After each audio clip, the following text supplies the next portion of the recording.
him off. He's calling for it. This is it. This is it.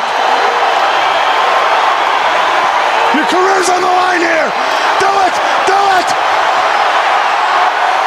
This place only rep when he picks him up. He's got him up. Oh, hell yeah. 1, 2, 3. Thank you. Thank you. Thank you. We've got a new heavyweight champion. Climb the ladder, kid. Make yourself famous. I just had an out-of-body experience. What did we just see? What did we just see? He got him a power slam! He got him a power slam! He got it! Simmons got it! Simmons has won the match! Simmons is a champion! I've always maintained that reality is for people who can't face drugs. Shit is about to get real.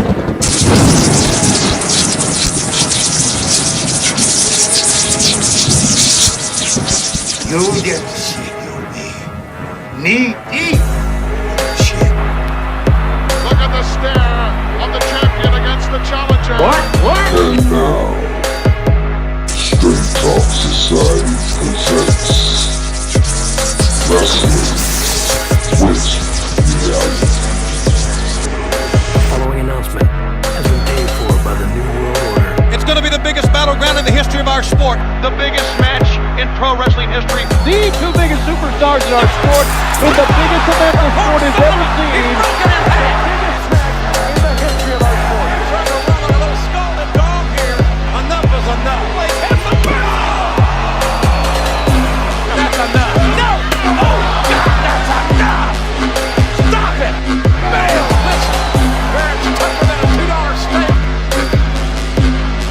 Who is your daddy?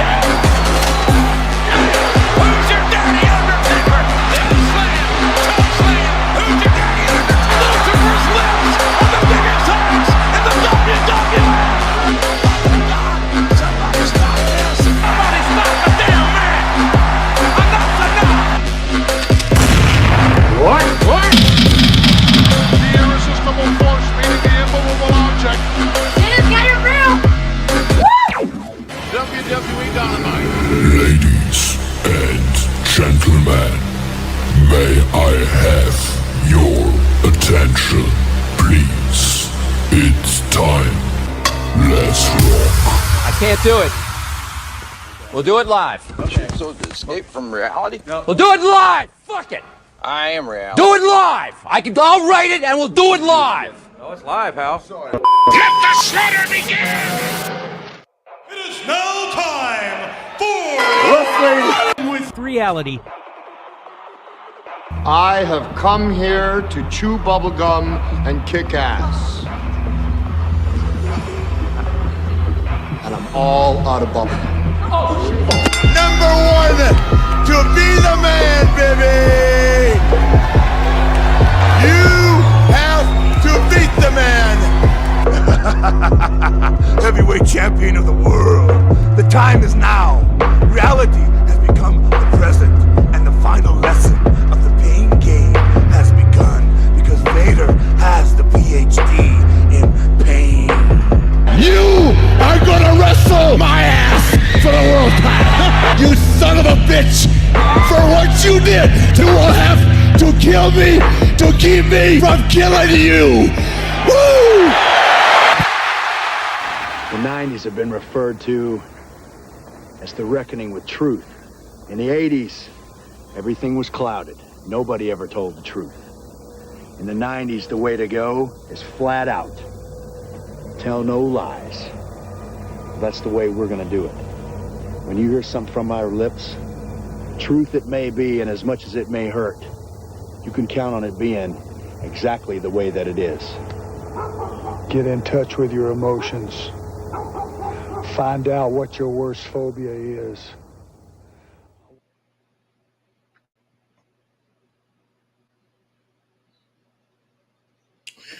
What's up, Straight Talk Society? This is your host, Trevor.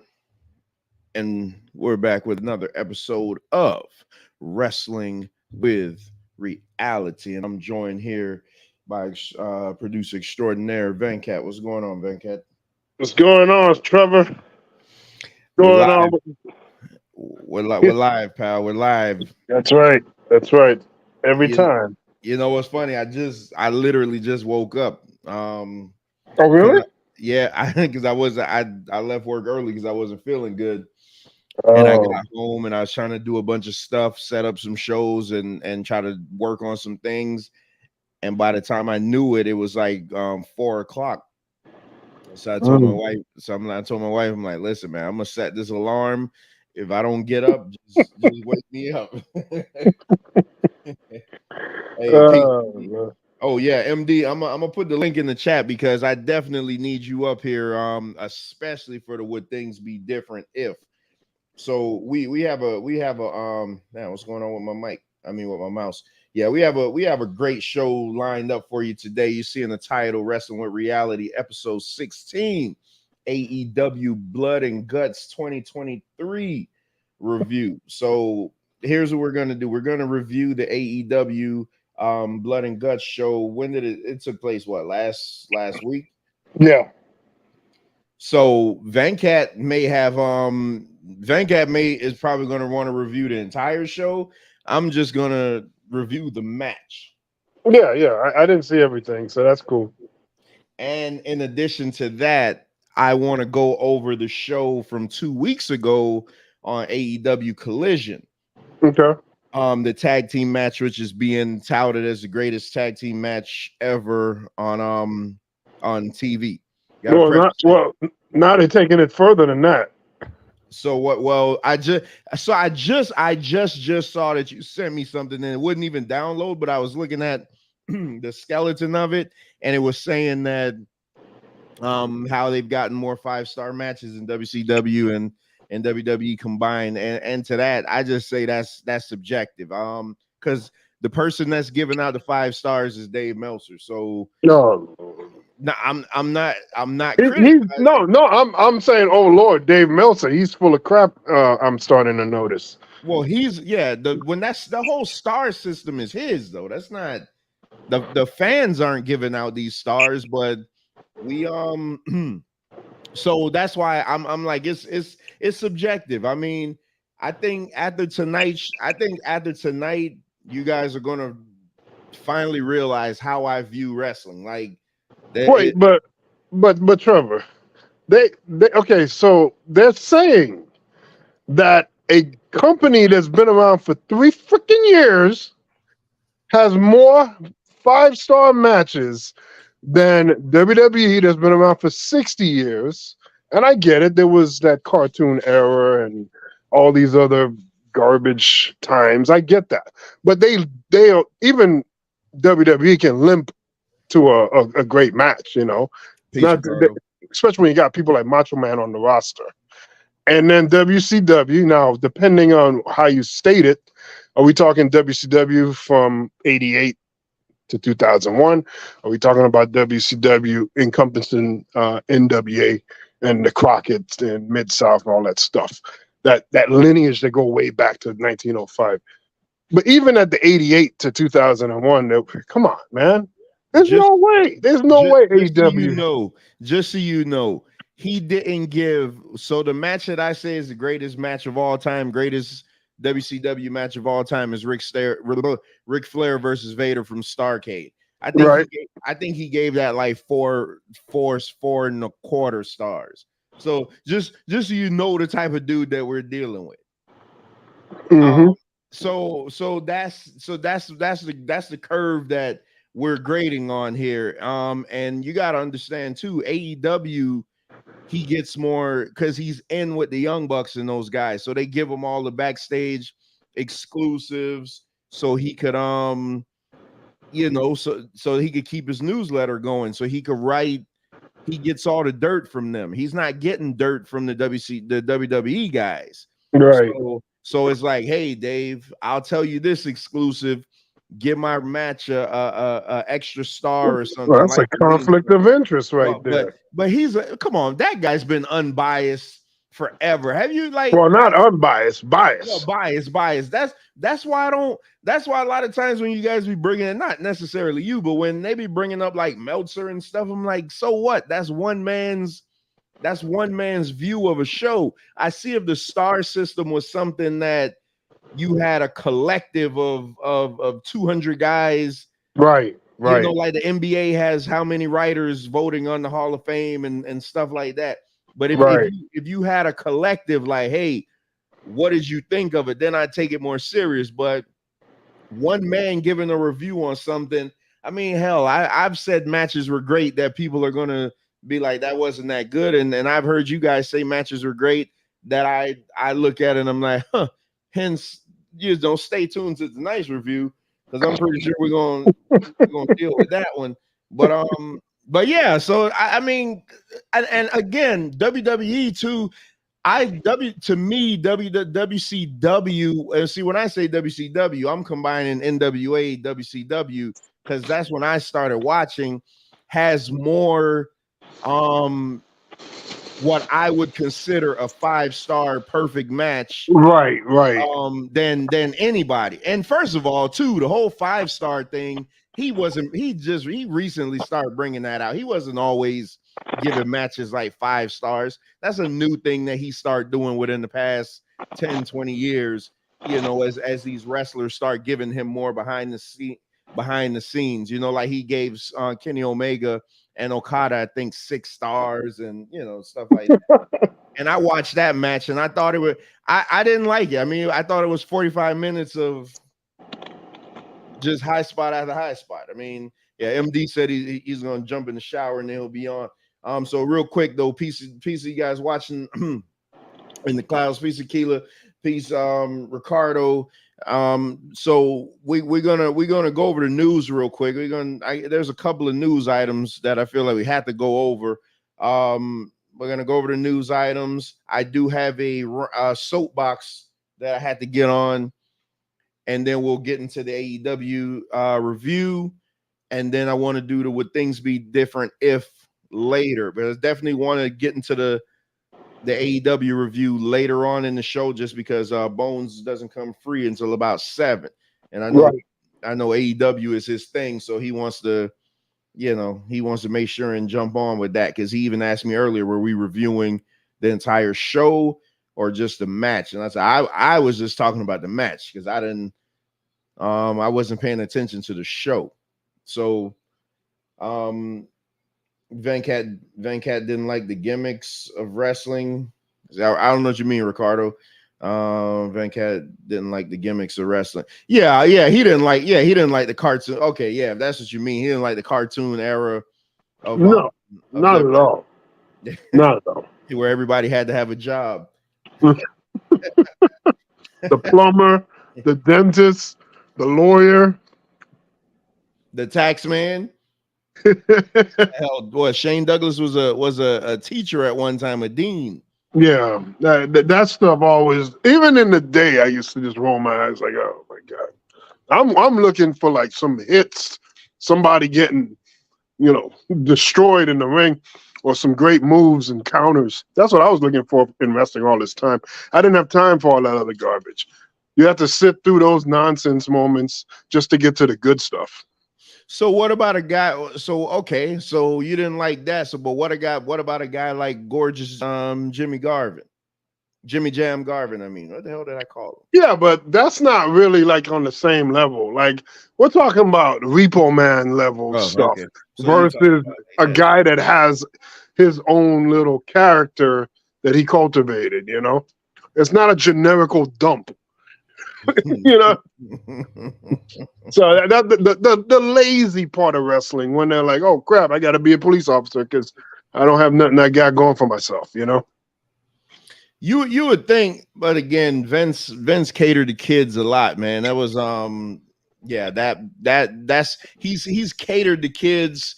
I think him catering to kids is what wrestling has to dig itself out of the hole from, because he spent so much time catering to kids with the characters and the whole John Cena thing, when he should have turned John Cena heel years ago. He just kept catering to kids. You had Hulk Hogan, who was the ultimate superhero, and he catered to kids so much that it kind of got us in this mindset like that's what wrestling, the casual fan. But then when you have like a fan like us and a guy comes around that you see, like I love the guys like Arn Anderson, Tully Blanchard, guys that just look as generic as hell, but they'll just go in there and just beat the hell out of you. Like that was my type of wrestler. Right. I like the wrestling that, I remember when I was younger and I was watching WrestleMania 3 and like the hype and the build for certain matches, especially a Macho Man match because of what happened with the ring bell. And I remember in kids in school, everybody talking about, oh my God, he messed up his throat. He might not talk again. It's like just this seriousness about it. So like when they wrestle, you're like amped to see that because you're like wanting Ricky Steamboat to just like not only win the title, but inflict some damage on him. And like, I think that's fine for wrestling to have those kinds of rivalries, but I don't feel like the whole card should be decked out. Like everybody shouldn't be having a blood feud. I think that's when you water down this and it becomes just a gimmickal thing that doesn't lend itself to a good viewing. They gotta build certain people are in a certain position within the organization or the company for a certain reason.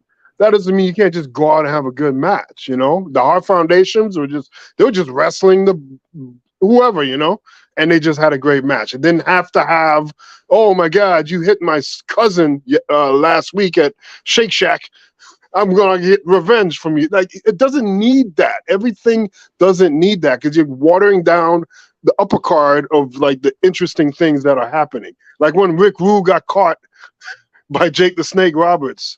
Like that's like something that people can identify with him messing with his wife and stuff like that. That's a relatable thing, and that people can get on the side of that. But that doesn't mean the card below that or 9 times below that needs to have similar or more things like that. It needs to be an even balance. I think sometimes we overdo it. So I was watching earlier today Stone Cold's latest documentary, like from 2021. And in that documentary at one point, Stone Cold was saying how Vince McMahon said the cartoon superhero era of the 80s are done. This is like back in 96, 97. He's like, that era is done. It's over with. So we got to now do more of a reality base. And I think that's fine too. Of course, they got that epiphany after ECW and Nitro, but at least they got there, But wrestling can sometimes regurgitate nonsense, and like the whole card doesn't need to be that. And I think they need to be more mindful of that. See, and I haven't even gotten into what my show sheet yet, but that's fine. But so you don't think? So the one thing they used to praise Vince Russo for in the Attitude Era is that everybody had a storyline. So you don't want everybody to have a storyline. Not necessarily a storyline, but it's just the types of stories in wrestling usually has to do with hatred and big ass grudges. The storyline can be, hey, I'm more competitive than you, or I'm better than you, and stuff like that. Like when Kurt Angle and Benoit wrestled, it wasn't a blood feud there. It was just 2 competitive athletes, Booker T against Chris Benoit in a best of 7. Yeah. That's what I'm saying. Like the wrestling can also drive a story, but they lose sight of that, and they're so up in the ass of these silly Jerry Springer wars, and you lose the essence of wrestling. So there's a balance that needs to be had there. I think it's ridiculous when like a no-name guy is just like having this feud, and we're showing a video package to promote his match. Come on, man, really? So that's the way I view it. I think if you don't overdo it, then you can allow the few main stories that should be told really have their moments. But if everybody has that going, then what the hell is this?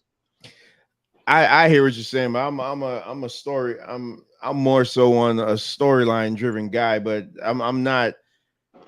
I agree, a guy shouldn't be arguing because somebody stole his chihuahua, and I'm not making that up. That was a real storyline back in the Attitude Era. Yep. So yeah, stuff like that. But I'm good with the I just want to see if I'm better than you type thing. Like you had Benoit. Benoit seemed to be in a lot of those. He's one of the greatest wrestlers of all time. Like Benoit and Kurt Angle, I think they had some of the best series of matches ever, especially at that Royal Rumble. I forget which Royal Rumble it was. I forget which one it was. So I won't even try to make it up, but that was like that match was so good that at the end, even though Benoit lost, I want to say that was the first time I'd ever seen in WWE a standing ovation for the loser at the end of a match. Right. Like I'd never seen that before, and I've been watching it since I was 5. Right, and that's a earned applause when the fans do that for you. And unfortunately, we hadn't had much of that. Like, did Hulk Hogan ever really have that? Come on, Hulk Hogan. Did Hulk Hogan ever lose? you would have to lose in order to do that. I think the only other time I saw that, The Rock, with The Rock. Yeah. Oh The Rock. yeah. Okay, yeah, I forgot about that. But that match was literally nostalgia running wild. But the only other time I remember seeing that, I'm pretty sure it happened other times, was Sheamus and Gunther when they had that match. Right. And at the end, right, like, fans were like, "Oh crap, we just saw a classic." And I gotta go back and see what Meltzer gave that, because now I'm curious as to what he rated that match, because I thought that was one of the best matches I ever seen. Gunther is awesome. But we got a couple of news items, not that much, so I want to just get through these real quick. And like I said, I do have a soapbox that I got to go on. I got to do it this week because what I saw Friday is just it's not good. It's gonna make me pull the hair that I don't have out. All right, so as always, we've grown custom. Wait a minute. Did my computer freeze up? You guys can hear me? Yeah, I can hear you. Oh, okay. Yeah, on Friday, as we grown custom to doing every week now, is we take a look at these ratings. So the ratings for Saturday's AEW Collision were good. So the show drew 618,000 viewers in the 18 to 49 demo. The show in the 18 to 49 demo, the show did a 0.18 rating. So this is up from last week's 579,000 viewers, but down from the 0.20 demo key demo rating. This was the highest total viewership since the premiere episode. So now we have a week where it goes up to 618. I still think 550 is going to be their cap. Going to be their average, but I'm glad that, I don't know what it was, maybe even for just this week, that they had more eyeballs on the product.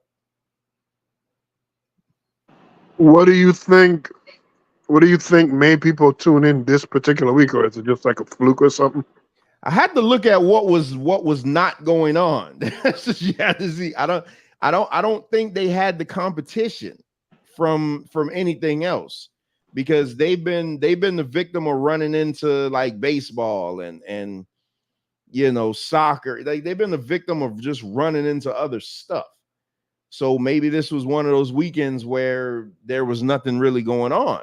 I mean, and they need to, if that's the case, they need to continue to stack those shows and put on their best product, because like I say, college football is getting ready to start up real soon. And once college football starts up, like that's going to be it. That'll be like the death nail. Yeah, that's going to be interesting to see when the NFL comes back, when the college comes back, when NBA comes back, when all that stuff comes back, NHL. It'll be interesting to see what happens then. I didn't even notice when the switch happened, as you say NBA. I remember when AEW first came out, it was on TNT. Right. So when did the switch happen to TBS? That happened, I think, at least a year ago. I remember when they were talking about that. I remember that. But again, that switch probably had to happen because of the NBA. Because that NBA on TNT inside the NBA is a top flagship show on TNT. So they're not gonna mess with their time slots. Yeah, I just thought it weird. So MD saying Rampage was a switch. I feel like Dynamite. So Dynamite still comes on TNT. One of them still comes on TNT. Yeah. See, I don't know which one though. It may have just been the episodes that I saw, maybe with preempted because of baseball. Yeah, because I mean basketball. That's probably when I was really paying attention to it. Was during basketball season. So they probably were putting it on there. So let's go to the other channel. And again, MD, I'm gonna put the link back in there. But let's look at the ratings for SmackDown. The latest edition of Friday Night SmackDown saw the ratings down as expected. So just let's preface this: SmackDown wasn't on Fox this week because of what was it, some soccer tournament or something. So they had to go to FS1, which isn't in as many homes.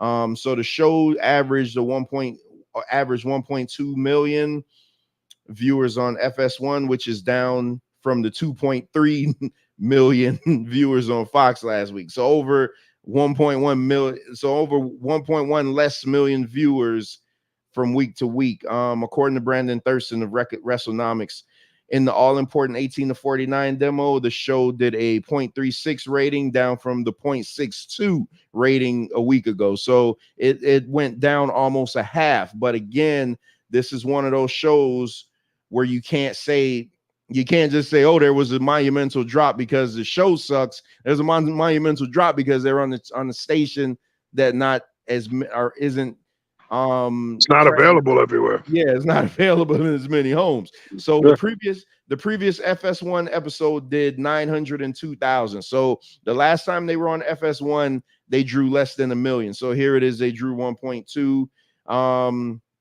And that was in last December. Ratings were expected to be down due to FS1 being in far fewer homes than the broadcast network like Fox. The previous FS1 did 902,000 viewers and a 0.25 in the key demo. This was also the highest. So here's the thing too. This was also the highest ratings FS1 episode of SmackDown has ever done. So there you go with that. That tells the story right there. Yeah. So I'm not gonna, because I don't know the whole how many homes the thing is in. You would think, because I'm gonna say it like this though. You would think if they get an average of 2.3 million a year, talking about a week, that it would translate, but I don't know what the drop off is because I have FS1, on YouTube TV. So yeah, but you can have the channel, but you may not know that it was going to happen that particular week. Because God forbid if they would just promote it and tell you about it. Exactly. But even with the promotion, it's not a guarantee that all your viewers are going to see that. Some of your viewers are just casual viewers that just happen to see it on and they just watch. So I mean, I don't know. I think there's nothing bad on their end on that one. I mean, actually they got a higher rating than normal on that channel. So if anything, it's good. I think I'm gonna insert my soapbox right here because I want MD on for the next thing that I want to read. Hold on.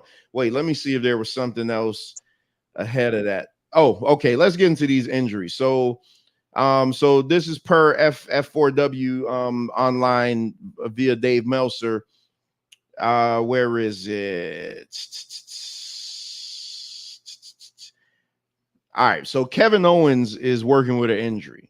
So Dave Meltzer says it's a fractured rib. So according to the story, he's actually been working on it for a while, and it was just one of those things where they were waiting for a time to finish up with everything.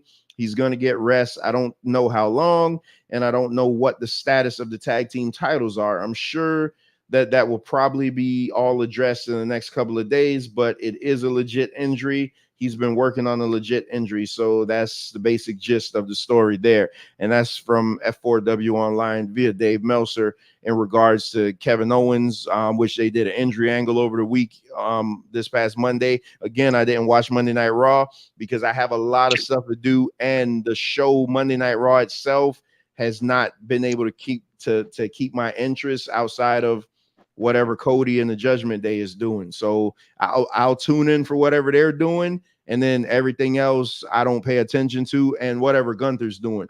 I did hear that there was a tremendous match between Tommaso Ciampa and Bronson Reed.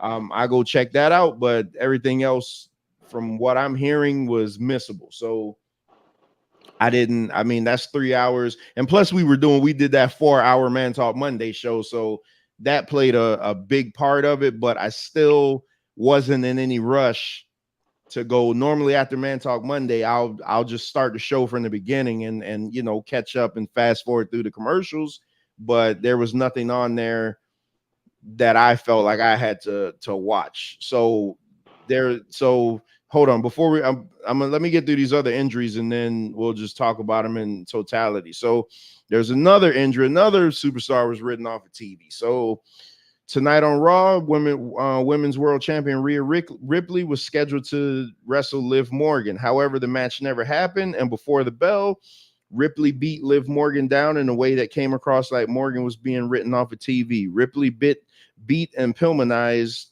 that's when you put the chair on the arm spot, Morgan's arm. Trainers and officials were seen checking on Morgan as they were about to go to commercial break, and Morgan could be heard saying that she couldn't move her arm. So that's another one. So here's a oh man, where is this? Oh man, did I not put this in here? I know it out of my head though, but it's fine. So this is a more damning one. Apparently, world champion Seth Rollins has been facing some back troubles for a long time. God, I wish I don't know what happened. Give me a second. Because I had it written out and I want to read exactly what he said. How about I didn't erase this? That's what I'm saying, man. When you be having so many things to do. Well, you know who doesn't have back problems? It's friggin' Roman Reigns. He ain't defending his belt. Okay, I do have it. I just had it in a different section. All right, so this is out of Seth Rollins' own mouth. So Seth Rollins was on Logan Paul's podcast, Impulsive Podcast, which I think. All right, I want to ask you about that. Well, I guess we'll interject here with this. So what do you think about wrestlers that were in feuds with one another going on podcasts? I think it just kills whatever they had. That's the dumbest thing I've ever heard of in my life. And that used to be a cardinal sin in wrestling. Yeah. I don't understand why they would ever do that. Like, come on, man. Yeah. It's just like, what used to kill me is, and the women used to do it a lot. After a women's match or something like that, they'd go on Twitter afterwards and be like, don't let me catch you in the street. It's like they weren't playing it they wasn't playing it straight. They were more so playing it like, hey, wink, wink, wink, wink. Yeah, like a wink, wink thing. And I would always write to them like, man, you guys are killing. I'm like, you guys are killing this. Like for real. And I don't mean killing it in a good way. You guys are ruining what is supposed to be kayfabe. I don't care if everybody knows it is scripted and everything like that. At least while you're in it, at least give us some semblance of realism, man. That is like, this isn't, y'all aren't friends just doing, local community acting school, just make the shit real. That's the thing that annoyed me with Dominic and Rey Mysterio's feud. Dominic is a jackass, and he just didn't help. And I think there was stuff in that feud that really could have made it go to the next level. And I know that Rey Mysterio was willing and able to deliver it, but Dominic, he's so weak. I always say, this like low budget movies, these B movies. they're always like interjecting humor or silly moments or something to camp it up because they don't have the skill, they don't have the discipline, they don't have the budget, they don't have the talent to do the things to make it amazing. So you see this guy in a zombie makeup and his neck is regular normal, but his face has all the blood and the stuff on it. It's just like the guy doing the makeup. You really couldn't just take it to the next level and just go beneath his neck, but whatever. Go beneath his damn shirt. Hey, Right. I know that for a fact because I watch Tubi movies all the time, and Tubi is like the king of inconsistency. Like Tubi, yeah, he knew Nene just said it without me before I even said it. Like Tubi is the king of just inconsistent booking, basically. Like it's just And that's the thing. That's what frustrated me with Dominic because he's never reaching or going for a higher level. Even if you fail trying to get there, so be it. At least you tried. At least you're trying. He knows he can't do it. He knows he can't achieve that level of a performance. So, he does the jailhouse Dom gimmick and all the other loose bull crap that he does in that ring and on the promos. And it just kills it. Dom is not him. He's being told to do that. Yeah, but it's not just that. It's not just that. And like there are people that have had garbage gimmicks or things to say and do in the ring, and because they're so great, they can make it something. Like, there's a lot of times you're like, man, this is a way better than what it should be, but because it's coming from that guy, somehow it gets over. Like Dusty with the polka dots, it just gets over. I ain't even gonna go ahead. I'm not even gonna get on the polka dots. I think with Dom, I think because I think Dom is great, but I can hear what you're saying. I think the issue with Dom is that he knows that people likes it, so he doesn't take the extra step because he still wants the wink, like, hey, it's fun that when you come out for us to boo you so you can't talk, instead of him like really just going into it, like Tommaso Ciampa. Tommaso Ciampa was beloved in NXT. I mean, like Tommaso Ciampa was one of the NXT staples, him and Gargano. But when Tommaso Ciampa turned heel, he turned heel. And the first thing he did was got rid of his entrance music. He would literally just walk to the ring with no music. And the fans hated that because his entrance music was so dope. He would just come to the ring with no music, and he wouldn't come with the cool mask that he would used to wear. Everything that the fans loved about him, he just did different. So I feel like Dom, when you look at his face, he doesn't know how to he doesn't know how to emote from his face. Like when you look at him, right. It's supposed to be a serious angle, you can always see him smirking and things like that. So, very immature, yeah. Yeah, but I mean, the cat thing, he's like 21. He's not even, I mean, I think that'll come. You would think he'd be better off just knowing who his dad is, but stuff like that, I'm willing to give him time because they're like putting a lot on him. I mean, he's in a position now where he's on TV more. Hell, he's on TV more than people that need to be on TV, And a guy like Johnny Gargano can't get on TV. But every time I turn on the TV, Dom is on 3 different shows.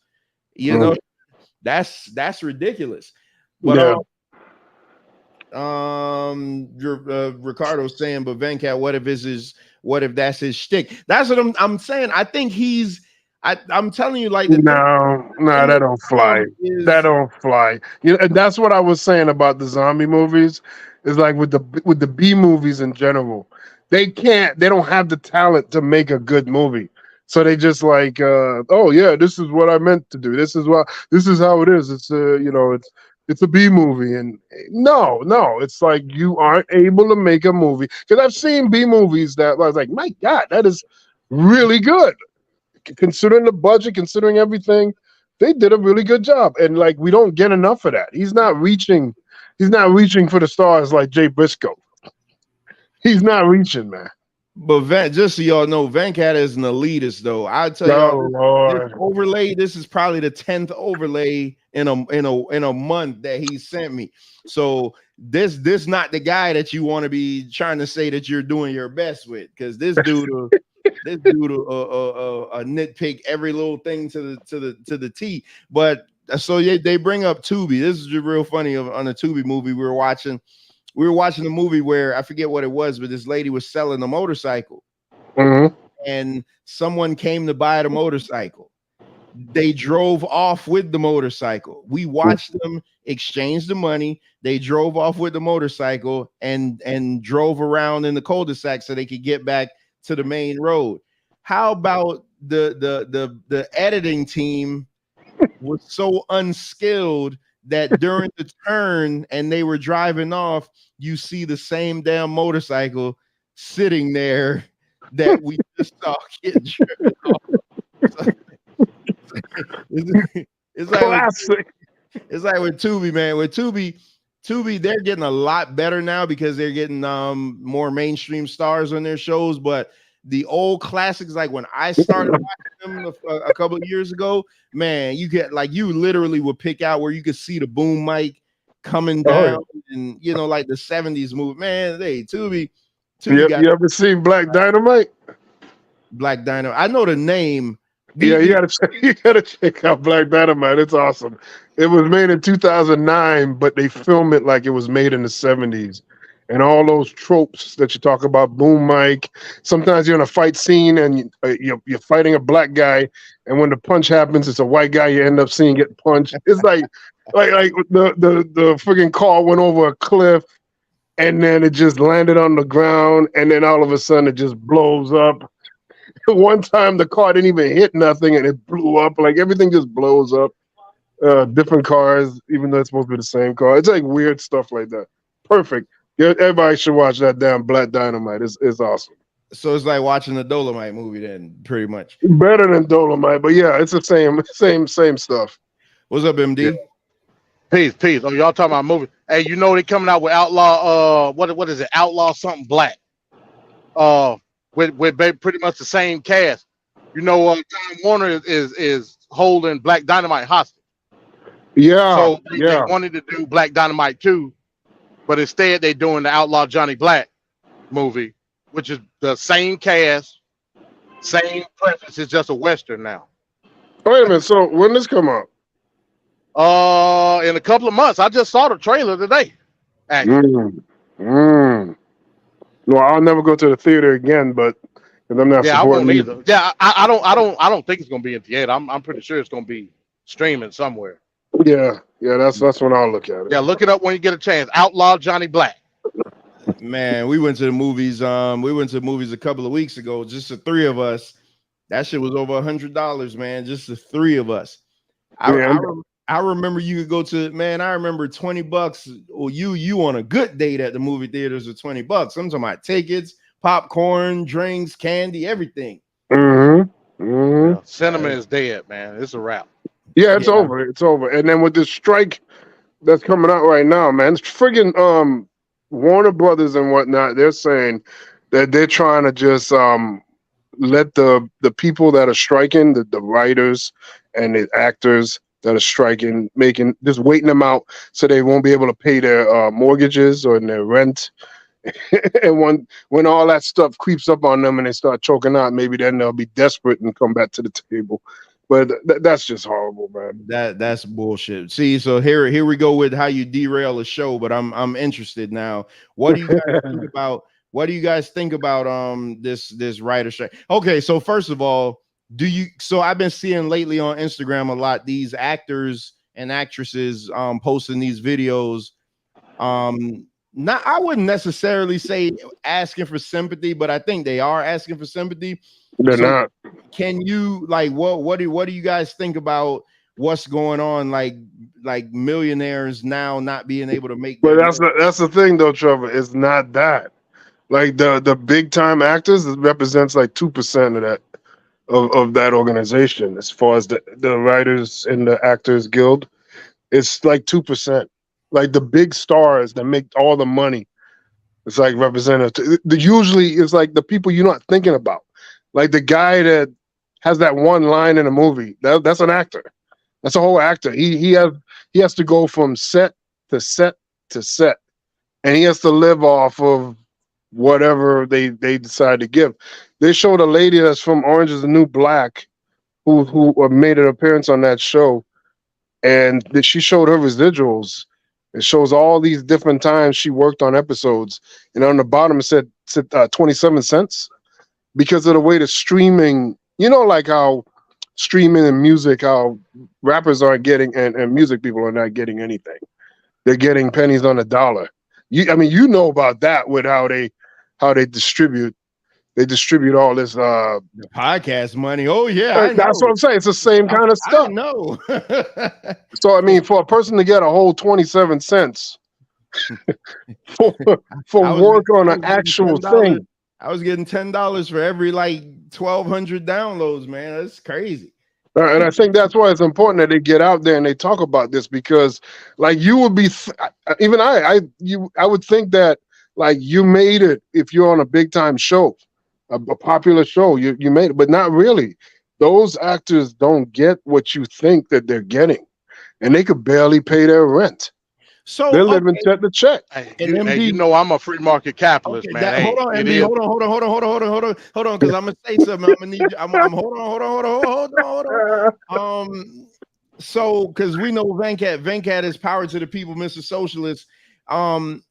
So when do you Venkat call on people like The Rock and that's a good thing you said that. The Rock just donated people to step in and do something. The Rock just donated I think it was like $3 million. Oh, okay. Long as I mean, he didn't have to do that, but that now will be able to be distributed through all those. We're talking about the actors that got like less than 20-second screen time, or maybe they're in the show for a total of 2 minutes. Those are actors. Those are legit actors that just everybody has a role to play, and not everybody's Tom Hanks. Like that. That's not the reality of what Hollywood is. These are working actors, people that train, paid money to train. They dedicated their whole life to this, and they're just in a look. It's just like in wrestling. You have these guys in the backstage of Raw hoping to get on to the TV. They never get on. But right, they try. Get in there before because he getting in his bag now. Get in there. No, I'm just gonna say real quick, I'm a free market capitalist. It is what it is. They have every right to strike for more pay. I ain't got no issue with that. But they also have a right to go broke and not be able to pay their mortgages or anything like that. I remember an episode from The Simpsons when they were in their I think it was a Krusty show or whatever, and they went in the writing room and it was a whole bunch of monkeys in that type. So you know what I mean? It is what it is. Now I will say I believe that a lot of these studios should have their own in-house maybe apprenticeship or own in-house training that can maybe alleviate some of the issues when stuff like this comes up. I just don't want to have Julio or Jose out there with a boomstick and a camera, you know what I mean, when things start to go bad. But MD killing me, man. So okay, so when I hear stuff like this, my question is always like, why now? What was the trigger to this? Like that made him just be like, you know what? The fear of AI. No, not just that, but that's true. Yeah, the AI thing is a huge problem, bigger than what I thought. But the other thing is the agreement just expired, and everything changed. Remember, we just had COVID. What were they doing when COVID hit? They were taking movies that were supposed to be released nationally and worldwide, which commands a certain amount of money. Now they just dumped it on HBO Max, or it just went right to Amazon or whoever, And when it goes to streaming, that's a different type of deal, a different type of agreement, which now shortchanges all the people involved in creating that movie. The actors, the writers, the directors, everybody. And they get screwed over like that because the terms are different when going into streaming. So somebody can watch a movie or a TV show multiple times, many, many hundreds of times, and it doesn't correlate into actual money that's means something. Hence the actors from a big show like Orange is the New Black getting 27 cents royalty. And I also want to say this too, as it pertains to AI. So the studio wants to take an actor, hey, come over here, let us do a scan of your whole image, your face, your body, your everything. We want to then have you do a few performances as we scan it. We're going to keep that as our intellectual property. We'll cut you a check for $300, send you on your way. And now that person's likeness will be owned by the studio and can be used for future products, which that person... Like WWE. Exactly. And that person cannot get any royalties from that in the future. So 20 years from now, they could use that old scan and you could just have that person just doing the greatest performance of all time, just an AI performance. It gets awards, it breaks box office records, and then that actor in his old age now can't get no royalties from it. And that's the problem when you have a company dictating the terms and conditions of the economy like that. There's got to be a medium somewhere, and these conversations need to happen. But hopefully there'll be some more help, not just The Rock. For some reason, The Rock, he knows about hardship, so I guess that's why he did what he did. But there's got to be something else going on. So this goes back to the conversation we had on the last NBA show where we were talking about YouTube, like mediums like this. And again, this is a small this platform here is a blimp, a pimple on the ass of God. This is a small platform, but when you have enough of these, then right. you don't have to give a guy like Jalen Rose, $10 million to talk basketball, because regular yokel jokel will now talk basketball, and collectively they'll get the same amount of interest, and now these big companies don't have to pay them anything. So I think in addition to the AI, I didn't know the AI was so prevalent like in Hollywood as far as the actors, but definitely for like sportscasters, because I follow some sportscasters on YouTube that are a million times better than the guys you see on TV. Like, it's like, I don't even listen. I told you I don't even watch ESPN anymore. But some of that is not their fault though, Trevor. Like I heard Jalen Rose say, you are restricted from doing and saying and being a certain way when you're on their contract. But so Jalen Rose, but remember, we talked about it. Jalen Rose, if he decides to just go do his own thing, he's going to be so much better. Yeah, but that's a hell of a lot different than a working actor that isn't, up there in pay. They're just going literally from gig to gig just to get like half a month's rent. And with the new streaming conditions, like I said, they get paid way less. The royalties are way lower, and you can't live off that. So now you trained and dedicated your whole life to this craft to work and be a working actor. And now it's not even a viable means of supporting yourself. So what happens is, like, people that were really great, that could have been really good, they could never really fully realize their full potential because they had to drop out and pursue some sort of other line of work because they couldn't care for themselves. And that's what I'm saying. Like, there's got to be a value on people's work. I don't care what they're doing.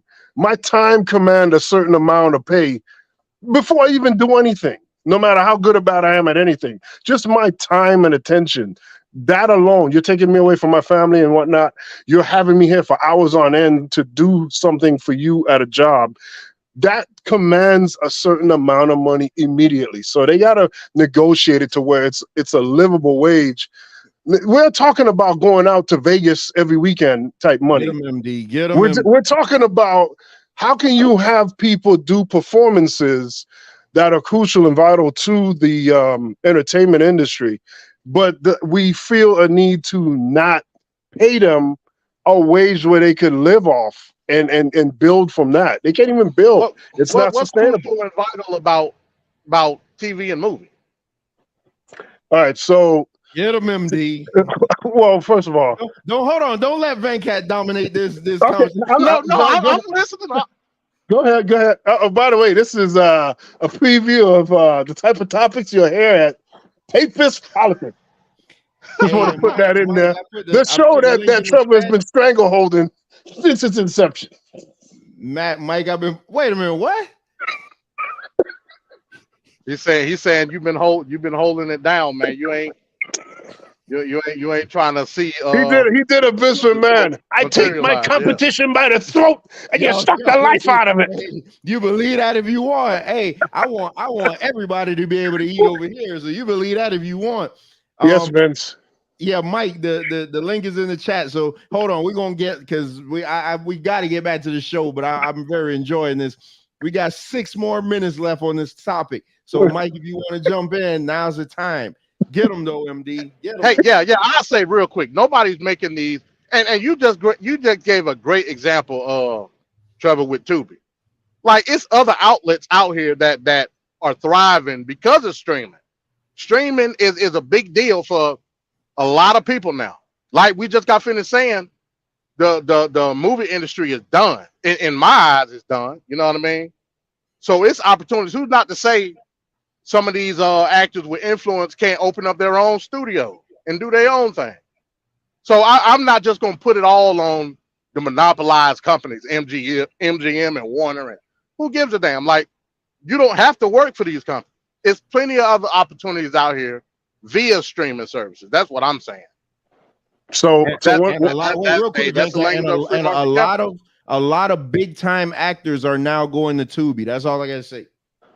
So one of the issues that's problematic with the AI, right, is like, let's say they take your image, and now they have the intellectual property of your likeness.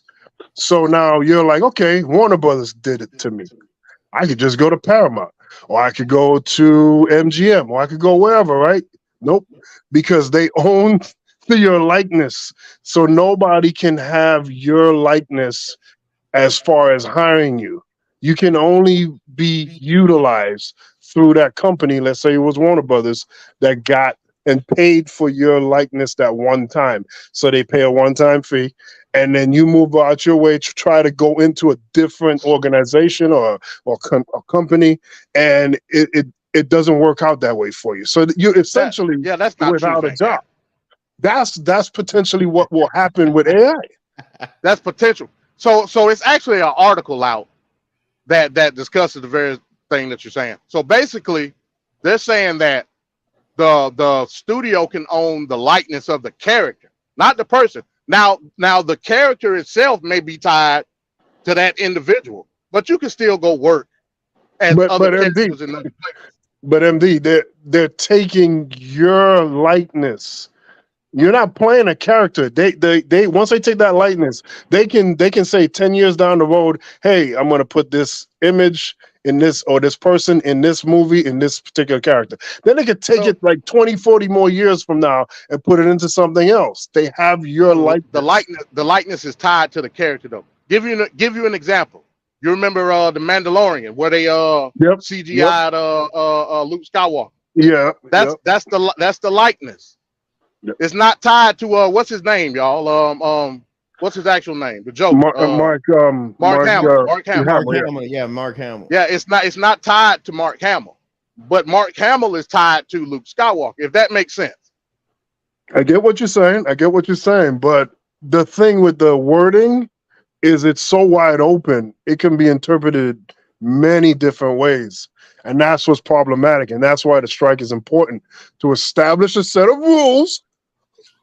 I keep saying this, establish a set of rules of what is this? What is this going to be? And properly define it, and then put the right pay according to what it needs to be. Because right now, Bob Iger at Disney, he got a lot of money.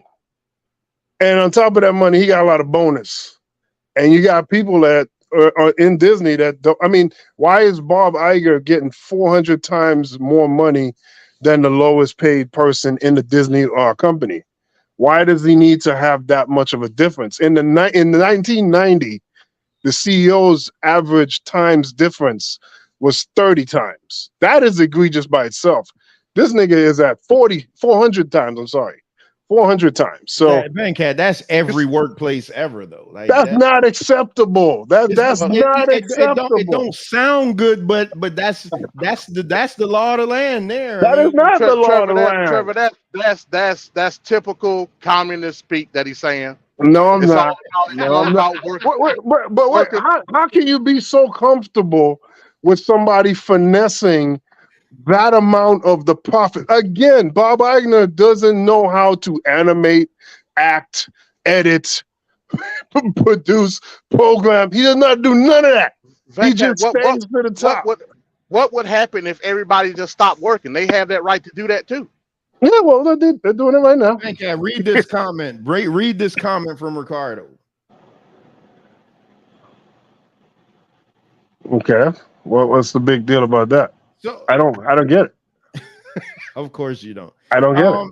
So we clearly see Venkat is the people's champion. Venkat, and there's nothing wrong with that. Some people need to be like that. There's nothing wrong with that. I think the change though that you're seeking will never ever happen.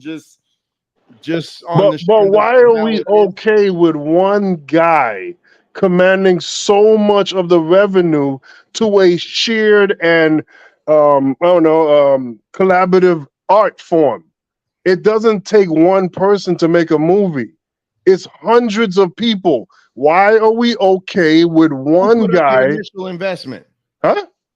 Who puts out the initial investment? Not him. The producer.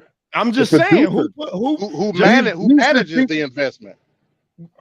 I'm just saying. He does a few board meetings, and somehow that's justifiable to command that large, egregious amount of money.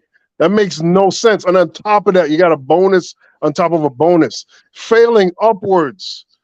We've seen these jackasses do this before, where they're literally a liability on a company, and they get bonuses on top of that, and then they go out the door, leaving the company in shambles. Right now, Bob Iger made the mistake of going into streaming Marvel movies that didn't pan out well during the pandemic.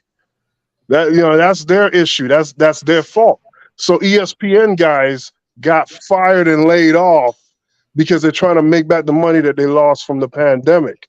But he failed to announce the decision to go all in on the Disney Plus streaming exclusive shows that didn't perform well, and that also created a problem for them. So, I mean, again, they're making decisions and they're taking a large amount, but when they make mistakes, it doesn't affect them. It only affects the people below. And I'm just saying there needs to be more transparency with that, and there needs to be more level playing field as far as the money. I'm not saying that these guys need to make, everybody across the board needs to make 30 times or 10 times. I'm not saying that.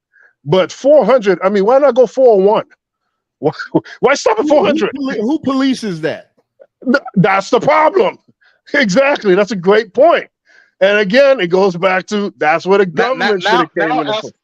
He said the government. That's all I need to hear. Hey, listen, man. I'm trying to get MD in this. Take the mic. Hey, listen. I because I know you finna segue out. Hey, look, man. I thought Yanga was King Kami. No, it ain't Yanga, bro. It's Venkat. Venkat is King Kami. All hail. No, but King Kami, Venkat, Lennon. All hail. I'm just saying, MD, you was a communist to the core. But how can I be a communist when there's a major disparaging financial gap between? But there's other opportunities, though, Venkat. You don't have to work at that place to make 27 cents on a film. That makes no sense. That's how Tubi started. Tubi started with fake handguns and getting shot from behind a tree. Bro. Okay. Now it's big business. Tubi is not no different. You know what Tubi is right now? Tubi is Netflix sending out DVDs by mail. Just instead they're streaming it.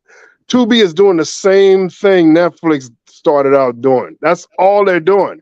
And but now they started, Van Cat. They started. Right. So I don't think anybody. I don't think that they're getting paid. The people associated with Tubi is getting paid. They're using older media and just congregating it in one area. That's all they're doing. That's all they're doing. It's nothing spectacular. Netflix is a big issue as well. You know, it's not just Disney. It's not just Warner Brothers. It's all of them collectively. Hey, Ricardo keeps reminding us that Fox owns Tubi, so let's not cry for Tubi. And then he also says, MD Venkat, socialism is not all bad if it's distributed evenly amongst capitalistic thinking. So Venkat, you're the beneficiary though of streaming services, right? How am I the beneficiary? Because you get to watch wrestling shows for $5 a month, correct? No, just answer the question. Don't try to back out of this now. Answer the question. First of all, sir. Yes. First of all, I don't pay $5. I pay $0. You pay what? You got the $10 one. I got the $5 one. No, I pay $0, sir. Well, I get it for free. Thank you. So you gonna prove my point even more here now. And let's say I'm assuming you got like Netflix and you have other streaming. No, I do not. I do not. And I've been thinking about it. There's certain things I'm gonna cut out as a result of this. Things. Okay, you know what? Then I can't fault you because you're taking a stance. Because what I was gonna say is the same thing that you're railing against the streaming services, which is cutting into these guys' pockets. You can't rail against them if you're being the beneficiary of them. But the fact that you said you're gonna cut them out, I can't rail against you. I got nothing to say. One last thing. As you know, and I have no issue with you doing that. Remember, a few years back, it was all about cutting the cable, right? Yeah, right. Cutting the cable, and as a result of that, these cable services lost millions of dollars to the point where they then had to bend the knee to streaming, like DirecTV, like Xfinity. They bent the knee to the streaming service. But the streaming isn't working. The only one that's benefiting. You just go sidestep that. Okay, listen. You just go sidestep that. No, I'm not sidestep. Listen. The streaming isn't working out. Disney is realizing that now. They don't have the subscription that they need to. Right isn't always the point. Oh, come on now.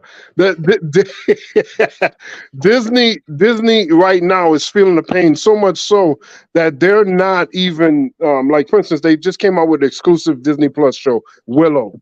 That show has been pulled from Disney Plus because they won't spend the money to license it to play on their streaming, even though it's their product.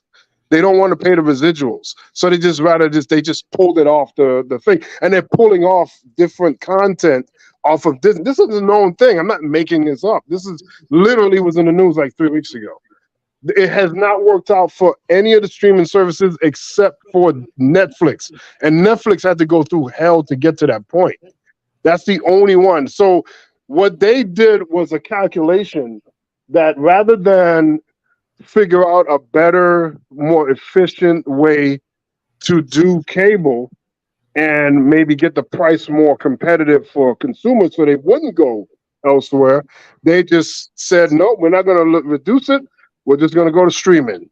And that's a calculation they made. And it didn't work. It didn't work. Because right now, again, like I said, Netflix is the only, we're talking about Paramount Plus, Disney Plus, HBO Max. HBO Max, they just changed their name for the 14th time to Max. Right? They just combined with Discovery because they're having financial issues. It's a real thing. But Venkat, by your logic now, because you want to make sure that the actors get paid and everything like that, you should have no problem paying the $50 a month that AEW is requiring for their pay-per-views, right? AEW. Yeah. Think of all the ringside cameraman and don't give me that. And the guy in the audio truck. First of all, that ignorant stance that AEW is standing on is the same issue I just spoke about with the cable companies when they had a moment when they should have done the right thing.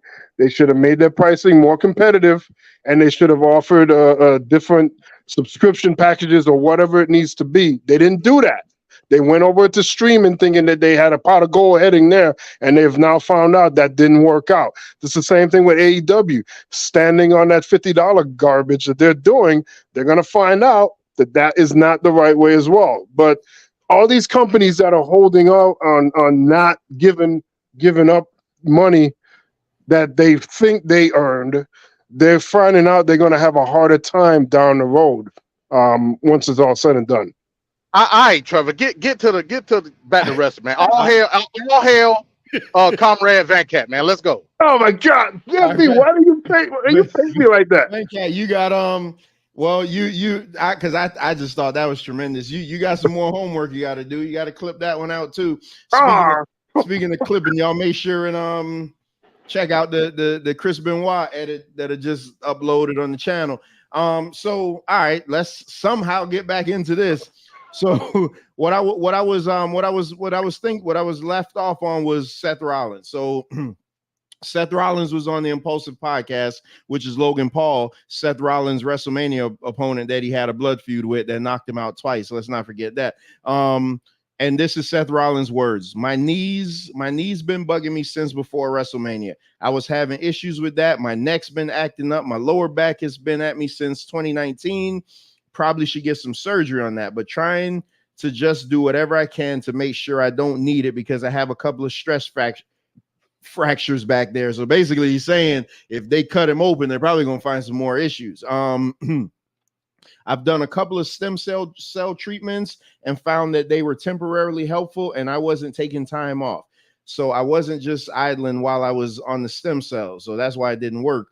I was still working pretty much a full-time schedule with WWE, so I found that temporarily helpful, but long-term, it kind of had faded off a little bit. So I'd say I got about maybe 4 or 5 months of okay, all right, because I have a couple stress factors. So he's saying he got about 4 to 5 months left that he can go without, being completely messed up. So this, and we'll get to the SummerSlam. We'll get to SummerSlam predictions next week, but this changes everything for that world title match because I've been hearing rumors that the reason they're redoing this match is so they could take the belt off of Seth. And now hearing him say he has all these injuries, and Van Cat, you done enough. So I know then you're gonna go into their work schedule and say how much they work too long and blah blah blah blah blah, which I agree with. We have no complaint there. But just what do you guys think about what that does for the SummerSlam match? Because I would have to say early predictions is that Finn is gonna. Well, I don't think Finn will leave champion, but I do think he'll win the belt from Seth. Oh yeah, man. Yeah, Seth been the workhorse like for a while. You know what I'm saying? So that don't shock me. You know what I'm saying? Hell, even for damage control, Seth been working. Everything that's tied to Seth doing interviews and stuff has been in defense of what WWE does. So he's been the workhorse. It having lingering issues, that's part of wrestling, so I get it. My only issue is that I'm afraid if he does drop it at SummerSlam, is the belt's gonna turn into a revolving door. And I don't want to see that happen. You know what I'm saying? And then it's gonna give the validity to it being a second-hand title. You know what I'm saying? That's what's gonna do it. Too late. But Seth's been a good champion. He's been defending it. I love and Seth so to me, he took away some of that stigma from that championship. But I'm afraid once it gets off of him, that's when you're gonna start to see the merry-go-round. And I don't want to see that. You know what I mean? He's defended it more since he got it than Roman defended it all year. And remember, he just got it like last month. They might as well just give that to Roman. So, that belt is dead on arrival. So here's the thing. Like I always want these guys to get better because this same thing happened in 2015 where Seth Rollins was Universal Champion and he was carrying the company on his back, and then his knee blew out at a house show. It wasn't even on TV where he was wrestling Kane.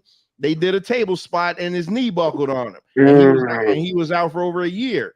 So I just say take it off of him and just let him go get better. Because I mean, it's not like you don't have a Gunther there. This might be the time where you just level Gunther up. I mean, I know he's in the program with Drew, and I mean we'll get to that next week, but I just wanted to bring that up though, just in the event that when you're thinking of your predictions for next week, just think about that. He is going to be off TV soon. So, this is infuriating. But that's again, see, this is why I bitch so much about them. So you got Seth gonna probably be gone. KO is now hurt. Liv Morgan's now hurt. But I still can't see Piper Niven. I still can't see Johnny Gargano. I still can't see Tegan Knox. I can't still see all these people that they brought back. Like, why are they bringing all these people back if they don't put them on TV, but you're running these same guys into the ground? Like, what do you think's going to happen on Raw if Rollins isn't there? And what I'm hoping is that they don't try to put Cody, I hope they don't try to switch Cody over into this title. Cody needs to stay away from that. Speaking of Cody, when is his documentary coming out? I heard it was really good. I don't know. I seen the little red carpet event that they had for the premiere of it. I don't know exactly when it's supposed to be. I'm assuming that it's going to be straight. You talking about the A&E biography? No, it's a WWE production. Yeah, I'm assuming it's going to be streaming on Peacock. I don't know. Yeah, it's going to be on Peacock. I just don't know when it's coming out. Because I have no idea. I actually want to review that. Why would they make that? They have some elite. They have some. Yeah, see, Bones. Somebody I heard Piper Niven's name. He loves some Piper Niven's.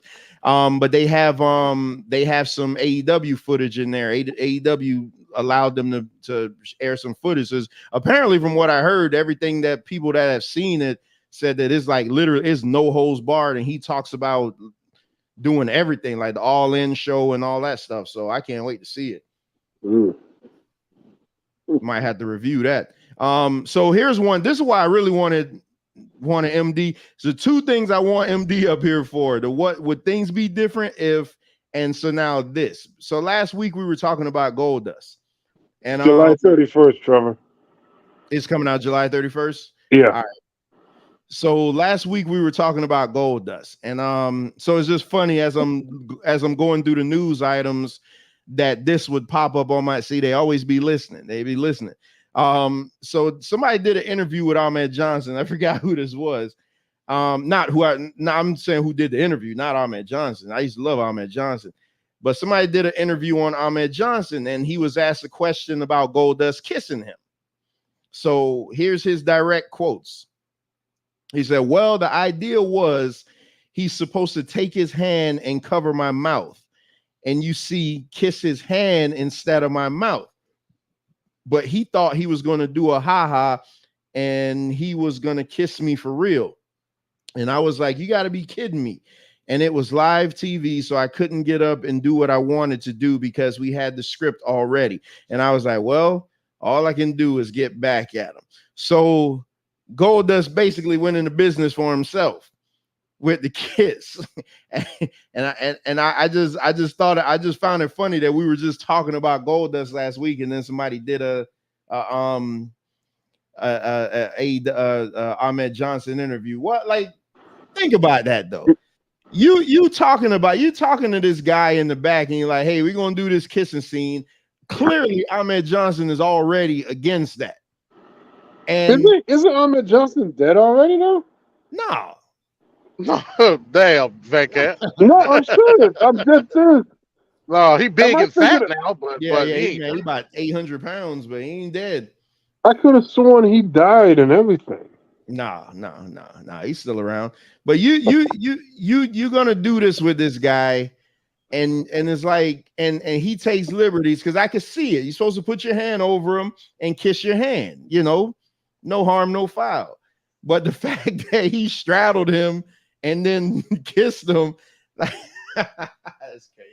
Yeah, remember that segment? Ahmed Johnson got up and flipped over the gurney. He was mad as hell. Yeah, he was, and now you see it was real life though. It was like because I remember in seeing it, it happened back in like 96, 97. So I was a kid then, but watching it then, I'm like, well, damn, he acting really good. He can't really be mad at him because you knew this was going to happen.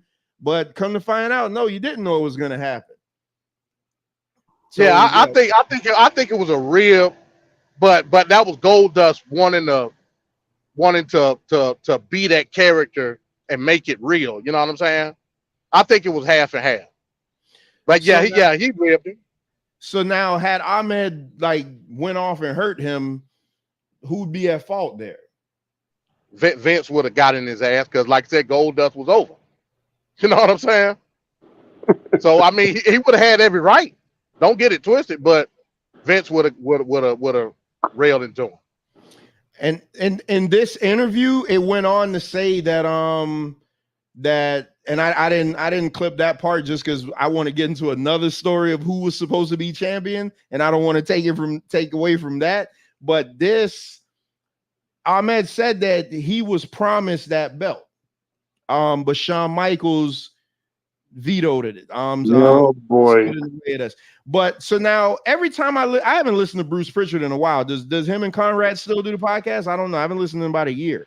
But Bruce would always say that guys thought that they heard Vince say they were going to be champion, which I kind of find weird. As either you tell me I'm going to be champion or not, but what would a Ahmed Johnson as champion back then look like? I thought the guy, he was over though. Like he was terrible in the ring, but that dude was legit.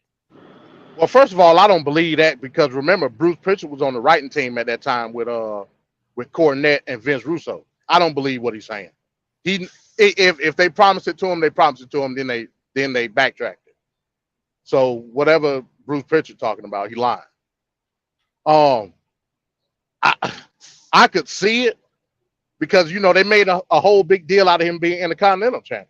So why not? You know what I'm saying? The WWE championship. But I can also see somebody like Shawn Michaels not signing off on it. You know what I'm saying? We talked about mid-90s Shawn Michaels. Yeah. What did you think about Ahmed Johnson though? Just as a wrestler. I mean, as a wrestler, he was a powerhouse. Yeah, I mean, and from that, he wasn't any good in the ring per se. I like the Pearl River Plunge. Don't get it twisted. Yeah, he was terrible in the ring. Yeah, he was. That Pearl River Plunge was a bad finishing move. You know what I'm saying? But wrestling wise, no, he wasn't no good. But we talking about mid-90s WWE. It wasn't necessarily about that. You know what I'm saying? Like his character was badass. Especially being young and black. You know what I'm saying? We talking about a big swole black dude from country Mississippi. It was a great character. Wrestling wise, not so much. But I don't think back then though nobody cared about work rate. Like Van Cat probably was looking at wrestling exactly. oh yeah. Yeah, that's what I'm saying. The character was great. People cared about work rate. Yeah, not with no Ahmed Johnson. When you get Ahmed Johnson, you're talking 96. Dean Malenko was out there doing that. Eddie Guerrero. There was work rate. Flair forever was doing work rate. There was work rate. You sounded muffled, Van Cat, for some reason. I don't know. It sounded like you got your mouthpiece covered or something. Oh, hold on. Can you hear me? Yeah. You sound clear my thumb was on the speaker. God. So again, no. Okay, I'm gonna see how me and Van Cat ain't arguing in a good while. I'm gonna see. Oh Lord. I'm gonna see really what where he's thinking. Oh boy. So Ahmed Johnson, we agree though that he didn't have no work rate as far as being a good wrestler. Like straight trash. Okay, what about Ron Simmons? Ron Simmons was awesome, and he was a good worker in the ring. He was. You see what I'm saying? Ron Simmons was amazing.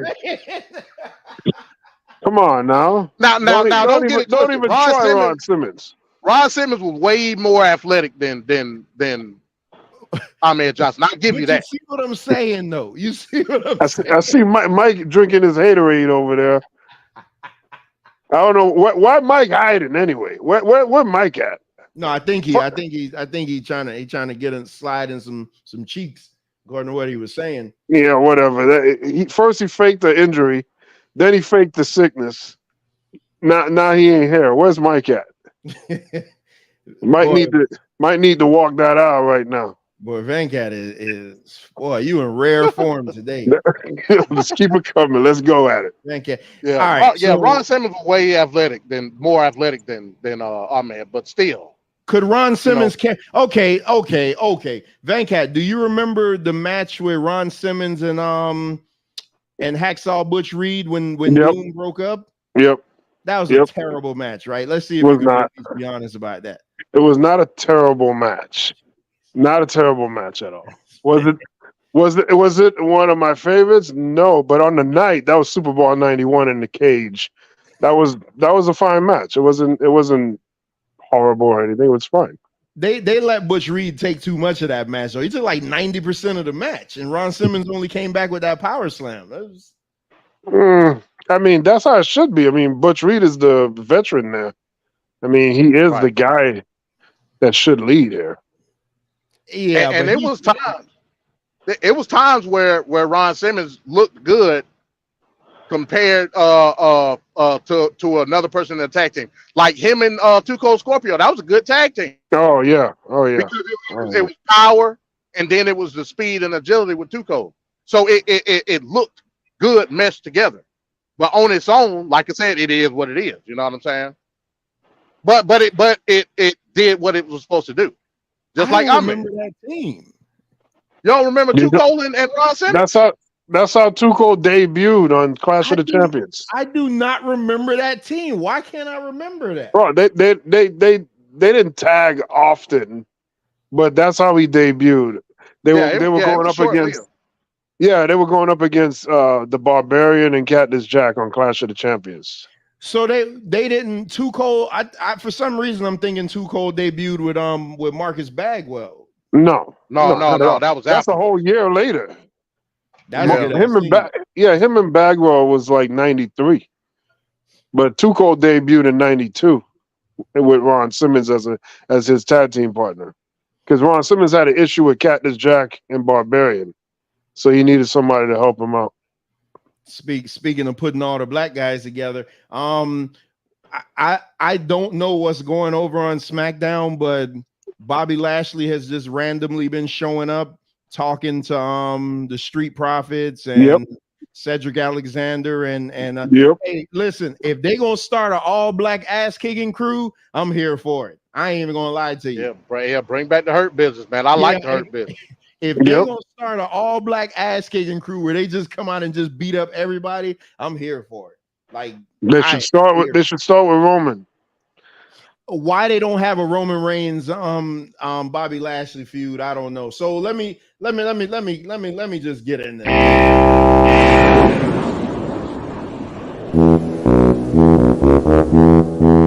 is gonna be a slobber knocker. Good God almighty! Son of a bitch! Do you have no soul? You son of a bitch! Do you realize what you just done? Yeah. All right, so time for me to get back on the soapbox. And this week's soapbox rant is going to be about Mr. LA Knight.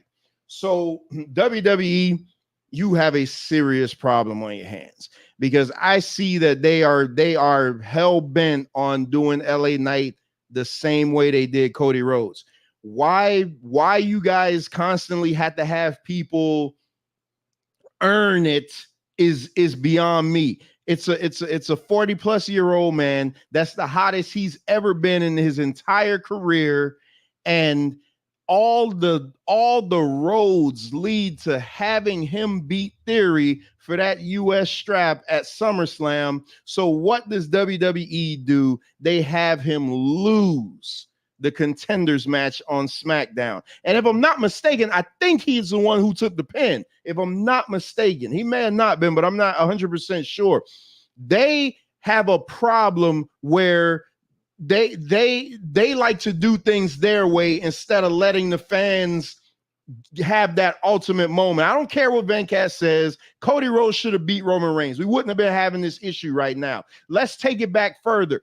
Daniel Bryan, they were forced into making Daniel Bryan champion. And that didn't even give you the biggest impact. You know why? Because on the same night, Undertaker lost the streak, so it took all the energy out of the building. So when Bryan won the championship, he didn't get the ultimate crowd reaction that he should have got because everybody was still so pissed about what happened earlier in the day.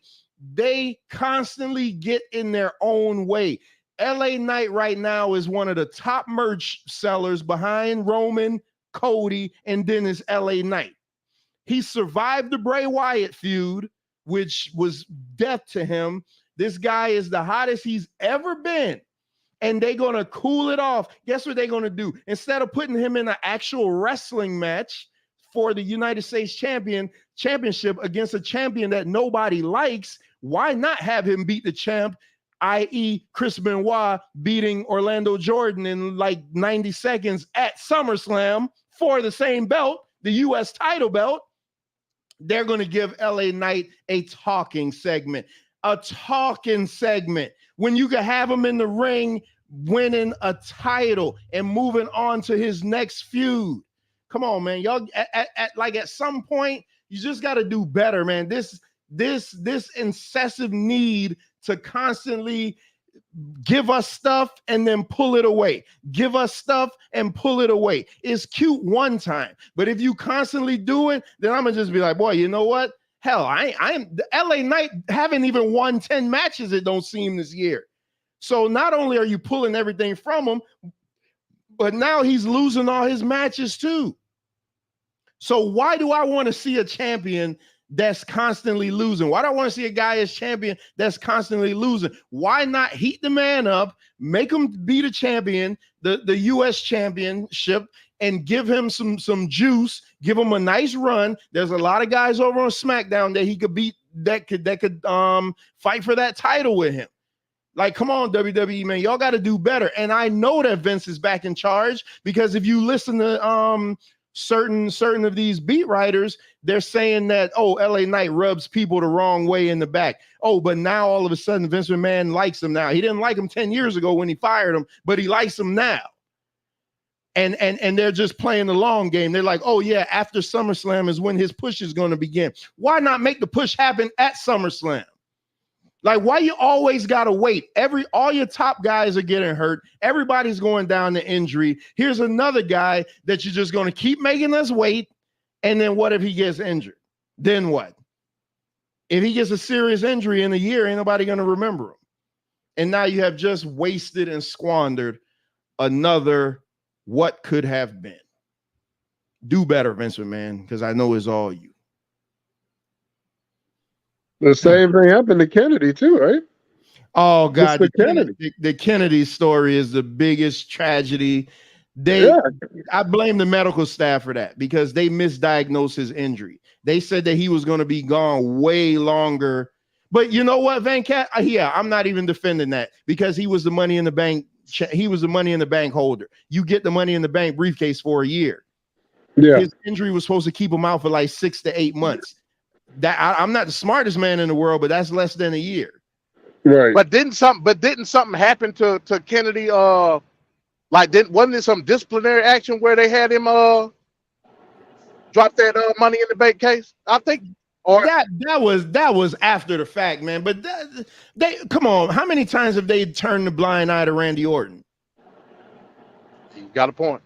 Man, Kennedy, I remember Kennedy, and I didn't know who he was. He just basically came out of nowhere. But I love the way he would have a mic drop from the ceiling. He's like, Mr. Kennedy. I'm like, man, this guy gonna be something. And every time you got a guy on that roster that you like, man, they gonna be something, they just be like, oh shit, the fans starting to like him. Let's cool them off. Yeah, let's cool them off. The fans gonna start to like him.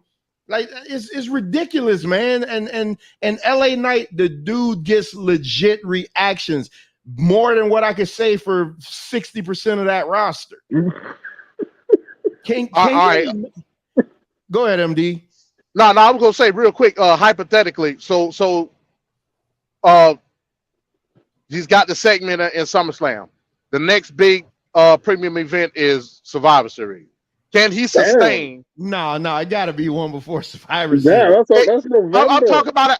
I'm talking about the big, the big. You talking about the big ones, the big ones. Yeah, they gonna have like what do they got? Extreme Rules and some more stuff, right? Yeah, they got some other in shit between time. But the next big one is Survivor Series. Can he sustain from SummerSlam to Survivor Series? No. MD, he should have been wrestling Roman Reigns at Survivor Series. He should have been shined up so much as a U.S. champion. Yeah, that would have been great. That he gonna as a U.S. champion, and you put him on a nice winning streak. Yeah. And now he comes out, Roman Reigns come out talking all his shit, and then imagine the crowd reaction. Let's paint the scenario here. Let me book SmackDown for you. Imagine the crowd reaction when Roman Reigns comes out and he's like an acknowledgement. He don't even get it out, and you hear L.A. Knight, and then L.A. Knight comes out. Let me talk to you. And oh man, you got, even if Roman Reigns beats him, because Roman Reigns not losing that belt before Mania, and probably after that, based on everything I'm reading. Roman Reigns and LA Knight will be a great one-off. Yes. I would love to see it. And that's a fresh matchup. They don't have fresh matchups. We're about to see Jimmy and Roman again. That's ridiculous. This would be, I want to say, this would be like their third. This would be their third time, third or fourth. That's horrible. Man. I like it for story wise, which and I'm more interested. I even touch on it, but they got some stipulation called the tribal rules. Which it should have. You know what? If when Jimmy was given the stipulation, because I love the way they set it up, where Roman was like, "Did the elders okay this?" So when Roman said that, it was like, I'm like, damn, this is gonna be some epic shit. But then Jimmy started talking about, well, if I want to wrap a chair around your head, I'm like, man, just say a damn street fight. It should have been a first blood match. Basically.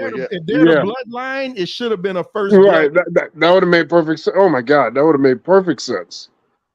When was the last first blood match? And it's been a minute. Yeah, it's been a minute since they had, what, Eddie and JBL? I can't even remember. Yeah, but it should have been a first blood match, because you tie in everything around to this bloodline, make it be a first blood match. And I'm not talking about just some cut on your cheek. As much as I hate to say it, and I'm gonna get to it later. I'm talking about some John Moxley blood. going and bust Roman's ass up, or going and bust Jay's ass up. Because and we're gonna get to it with the whole War Games and everything. But when you have these alleged blood feuds and you come out and you do a collar and elbow tie up, you just lost me right there. Well, speaking of what MD saying about Survivor Series, and you just said War Games, the Survivor Series this year gonna have War Games? Because they're talking like it's not. No, Vince is back. He doesn't like it. Oh yeah. Now remember, Triple H said he was gonna tie it. He was going to tie Survivor Series at the War Games, but I mean, it made so much sense. Cancel that. Oh God! Might as well cancel that. It might end up going back to NXT. Vince doesn't like it, man. He's a terrible human being, man. I'm starting to just think like, damn, everything they say is just true. And Eric Young did a follow-up interview, and Eric Young was like, man, they were paying him a pretty good penny when he came over, like the money that they were giving him. But he was like, he said when he saw the Endeavor deal go down and he knew Vince was coming back, he was like, I'm not working with him. Right. He said, I just cannot work for a guy like that. And so let's take this back to the conversation we were having earlier.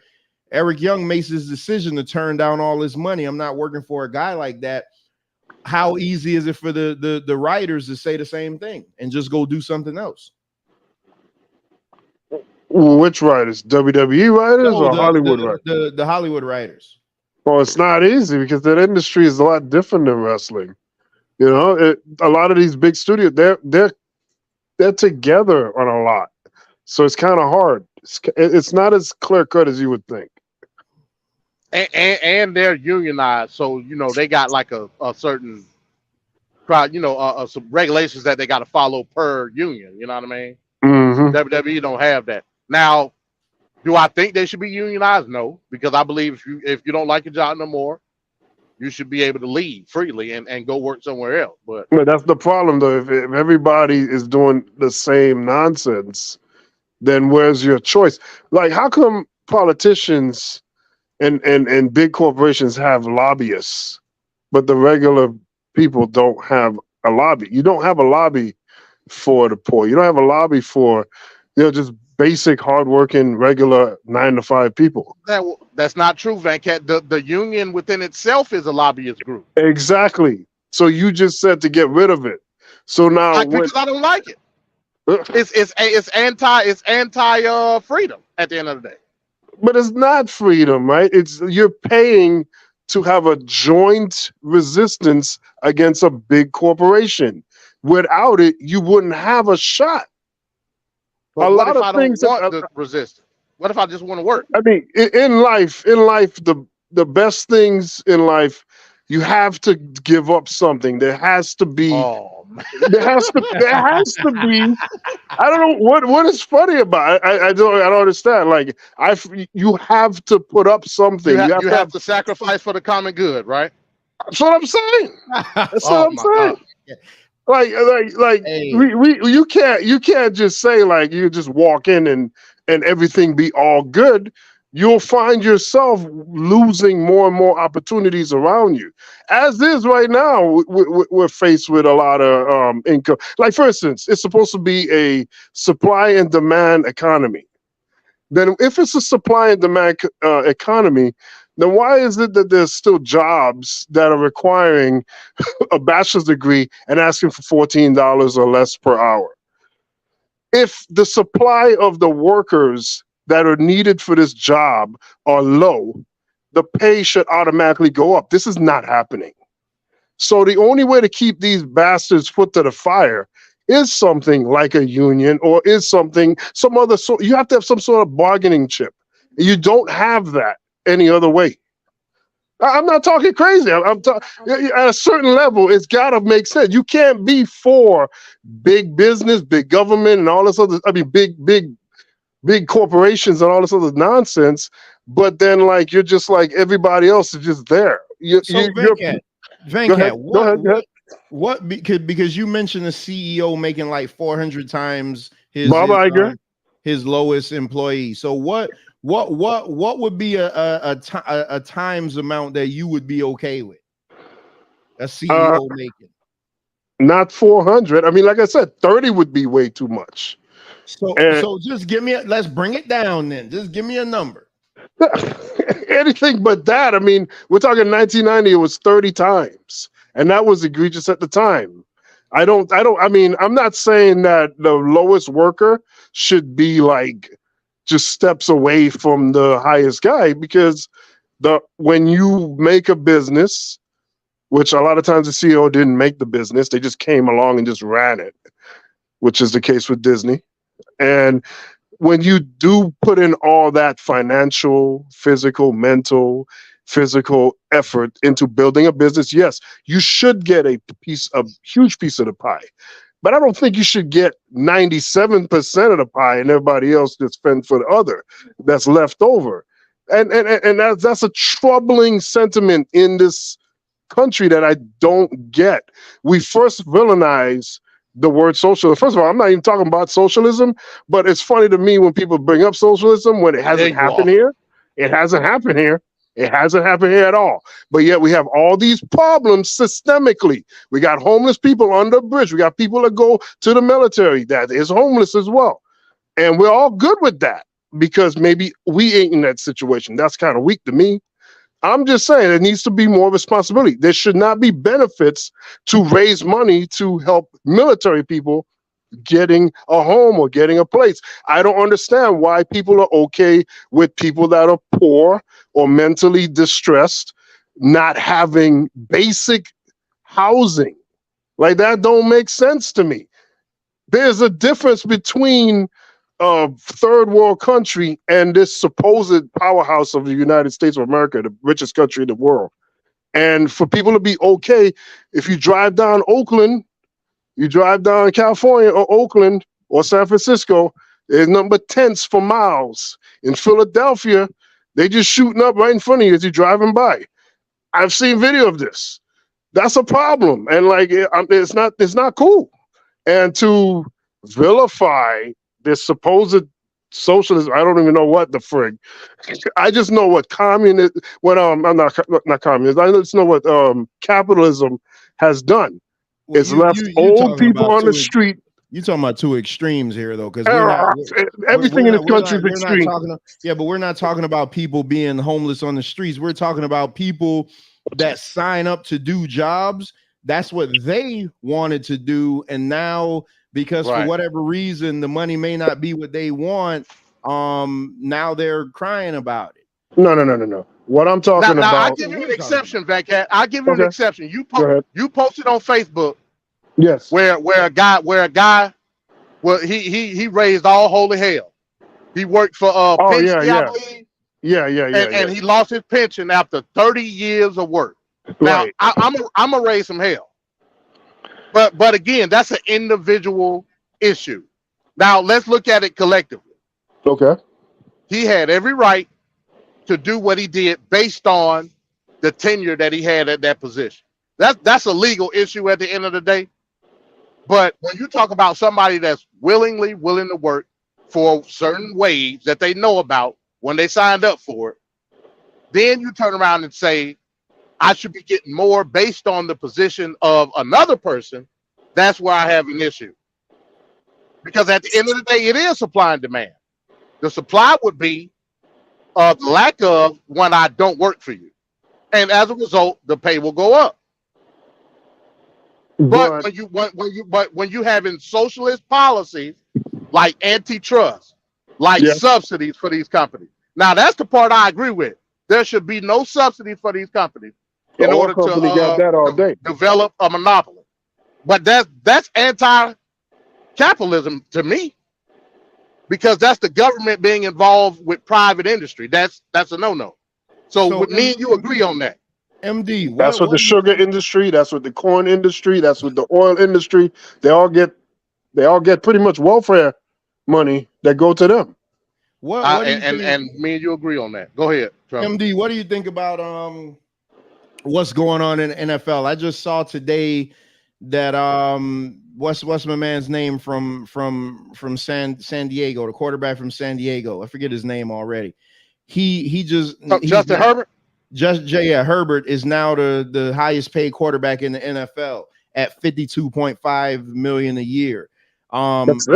Which he's done nothing to get that. I'd say that first of all. I like Justin Herbert, but yeah, I mean, try to win something, but but that's not what we're talking about here. So now you look at that, and now you parallel it to probably the most abused position in the NFL for years, the running back position. Now you have all these running backs. Yeah, running back by committee. Not getting second contracts, not getting they're not getting anything. Hell, Saquon Barkley just had to fight for an extra $1 million.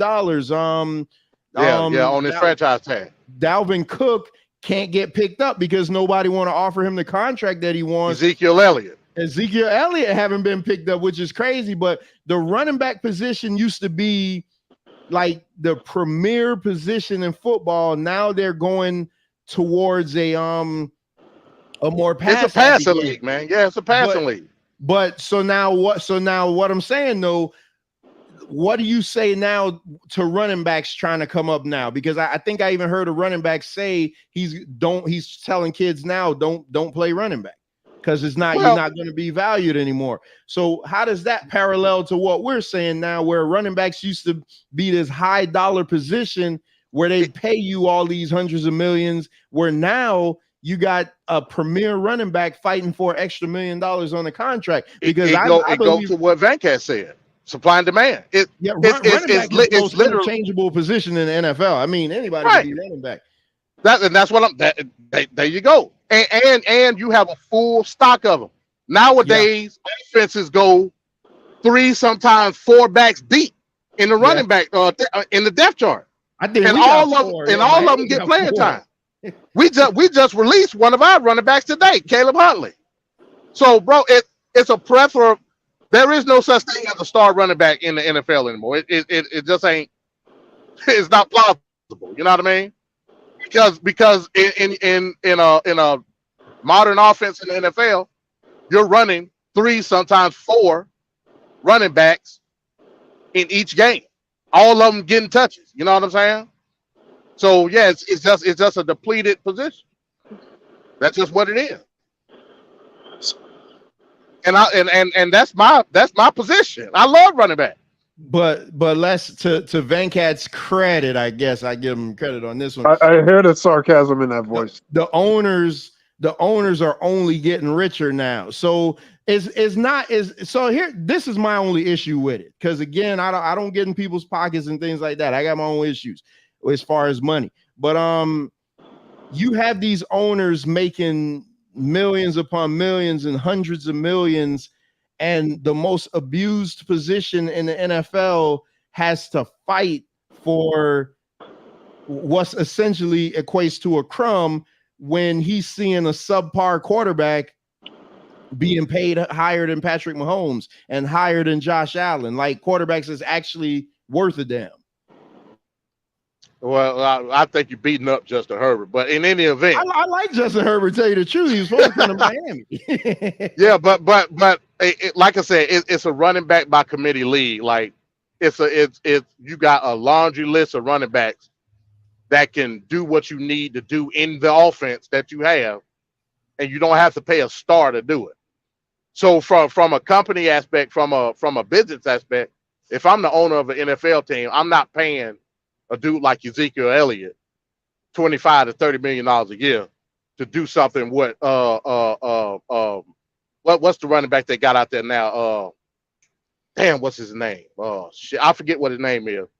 But that could do the same thing, and I can pay him less money. Matter of fact, I think he's still on his rookie contract. Or they may have upped it this year. Matter of fact, I think they extended it, but they extended it for less money than they would have gave Zeke. And he had better production than Zeke last year.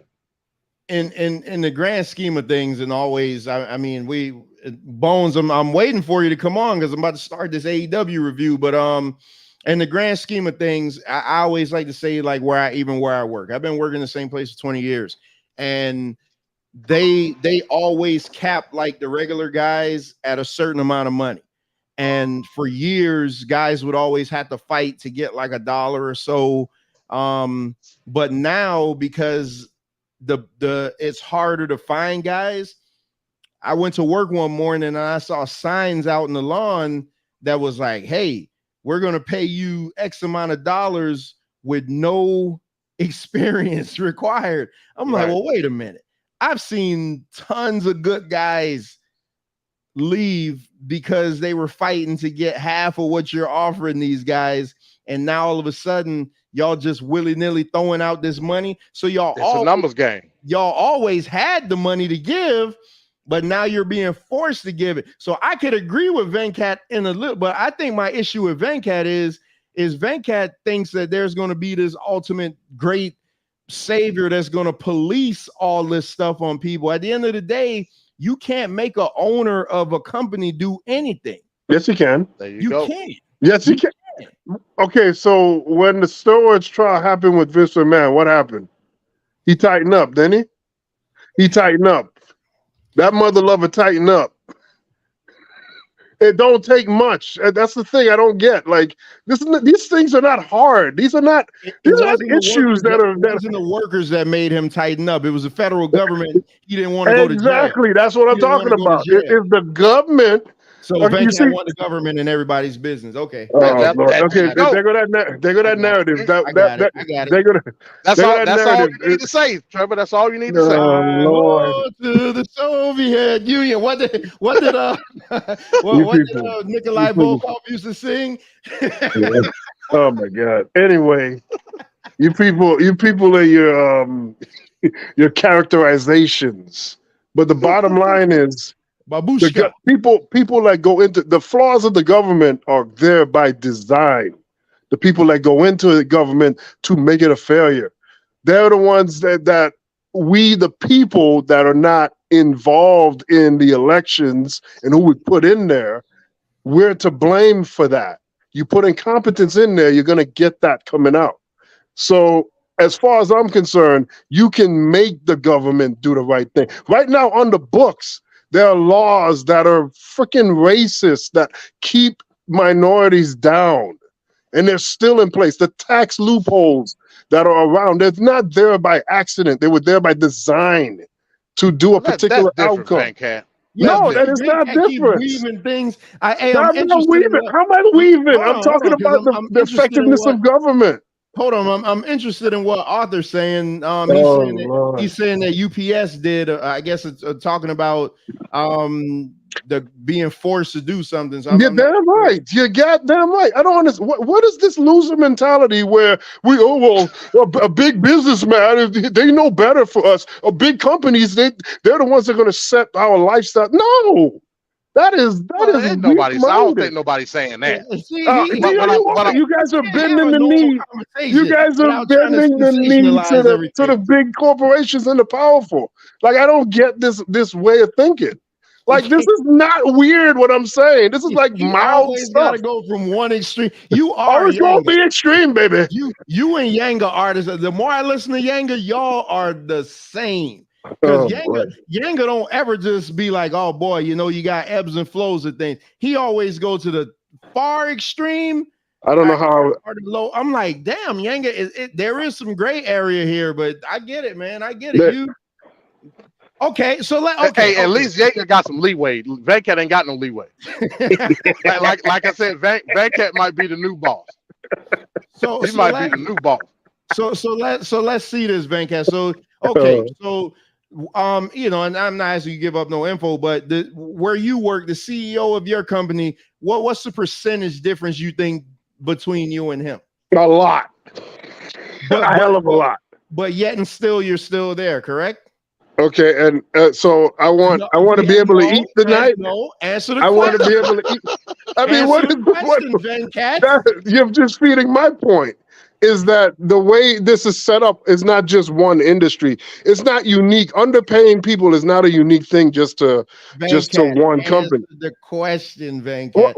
You asked me how much he makes more than me. Correct? You're still there, correct? Because if I'm not there, I'm not working. If you don't work, you don't eat. Exactly. That's what I'm saying. But what I'm saying is, you have legit just prove the problem that's going on in Hollywood right now. The problem that's going on in every industry. People stay in these positions because they have to, and do you think? Hold on, Trevor. First of all, how long have you been at your job? 20 years. Okay. You know how long I've been at my job? 1 year. You know how many jobs I've had in the last 10 years? More than 8, 9. I don't stay one place. I move. When I need to. But that's what I'm saying. The whole issue is that when you have all the companies and all the industries paying around the same low rate, and they don't offer anything that will make talent move because they need a better opportunity. If it's all the same everywhere, where it's lower pay, you're not going to be able to make a difference. You're just going to either stay where you're at or go someplace and get marginally better. But that's it. It's like almost like an agreement between all the companies to pay at a lower than a certain rate. And I noticed this decades ago. Read that comment on the screen. Huh? Read that comment on the screen. Oh Lord. Okay. Yeah. Oh my God. I'm just saying, you guys have a certain energy for one way, but not the other. So you're okay with people, rich people, business people, high high influential people in the economy able to maneuver and manipulate the government to pass certain laws and situations that benefit them. No, I don't agree with that. I don't agree with that. That's not free market capitalism. No. When I talk, yes, you're definitely saying that. Because when I say something that will benefit the working class folks, when I say that, it's like, oh, government's the answer to everything.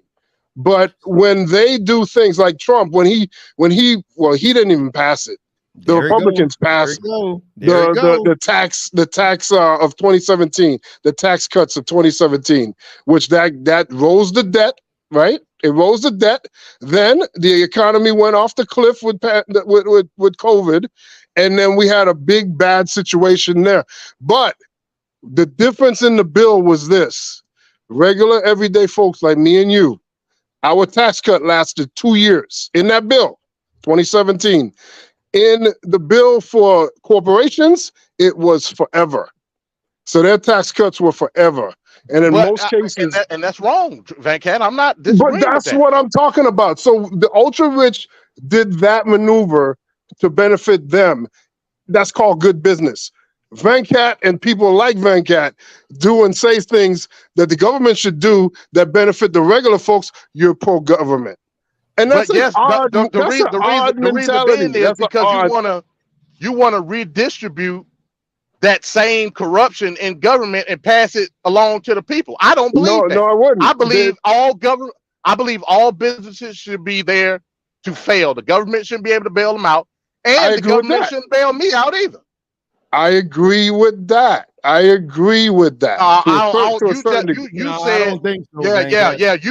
said basically they should be giving that money to us, the people. I don't believe so. I believe a business can be as corrupt as it want to be without government intervention. I'm gonna tell you what's not gonna make it corrupt: us, the consumer, the employer, because we should have every right to leave that company free willingly without a union, nothing, and that business will fail. 2008 is a perfect example of that. If they would have left those lending banks to fail, that's what would have happened. The government shouldn't bail those people out. Free market capitalism don't say that. Nor does it say they should bail us out. It never works out that way. They always get bailed out. Well, because they're too big to fail. That's the whole misnomer, man. The government believes that we should have these industries for the benefit of us. I don't believe that. I believe that we're so innovative as an American citizen that we can build up these industries on our own. So me and you agree on that aspect. Well, there's multiple things to that though, because I mean it is a real thing that if you would have let the banking industry fail in 2008, that would have destroyed the economy worldwide, and we would still be feeling that effects on a heavy level. So what I would have liked to have seen, the bailout could have came. First of all, there shouldn't be any companies that are too big to fail. They should have been chopped up and moved, dispersed before that. But it happened, right? And they did it. By who, Van Cat? By who? By the government. Been chopped up by? By the government. Because they shouldn't have allowed that to happen. But they did make it happen. So when they get taxpayer money, they should have at that point had a set of principles and rules that goes along with it. And part of that ruling would have been, first of all, firing top level CEOs that created the issue in the first place with the policies that they enacted. And then they should have split up the different banks into smaller banks. And that would have cured a lot of it. But what happened was none of that. To the FDIC. None of that. No, I'm just saying, none of that happened. And then they even had the audacity to raise all these fees and whatnot on the regular consumer. That's what happened. Hey, I'm sorry, Trevor, man. Hey, I know the show done got derailed. Hey, man, blame Van K. It ain't my fault. Come on, Trevor. I mean, come on, FB. Honestly, I'm sitting here looking at the title. I say I'm a rename it Wrestling with Reality / Tape Fish Politics. All right. It ain't my fault. I ain't do it. Come on, MD. So you see how passionate he done got all passionate, cursing and everything. I'm like, man.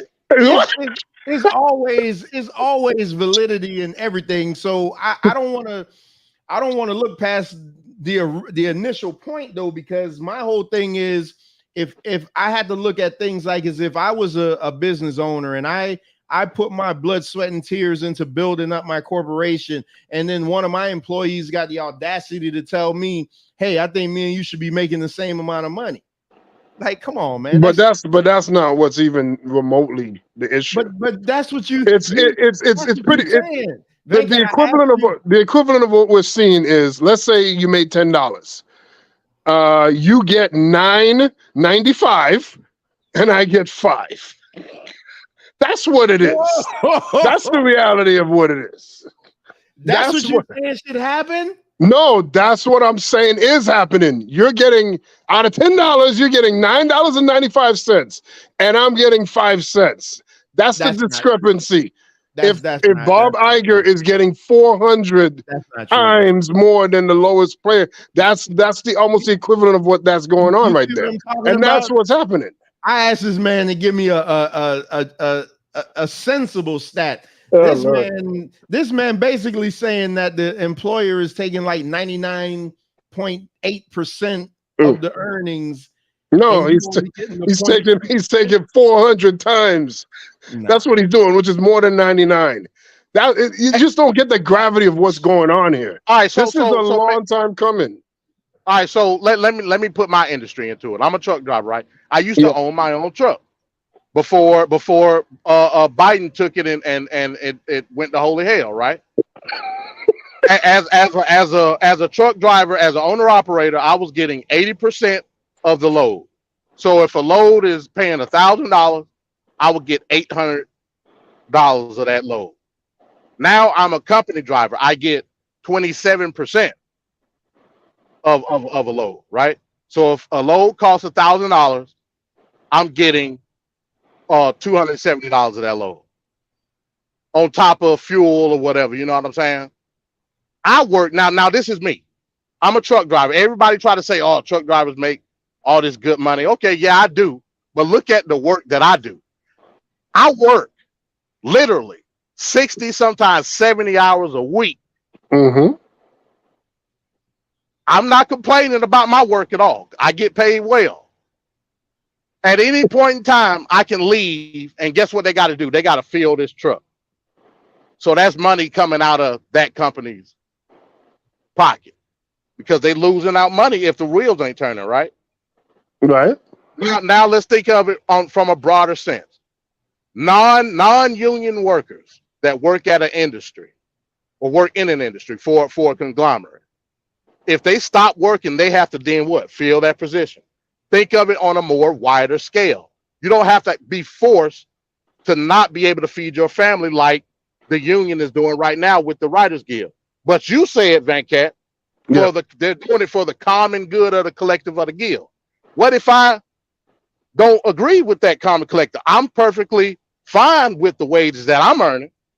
So now you're taking food off my table based on a collective thought that I don't agree with. That's the issue, Van Cat. What I'm saying is what they're doing right now. Go ahead.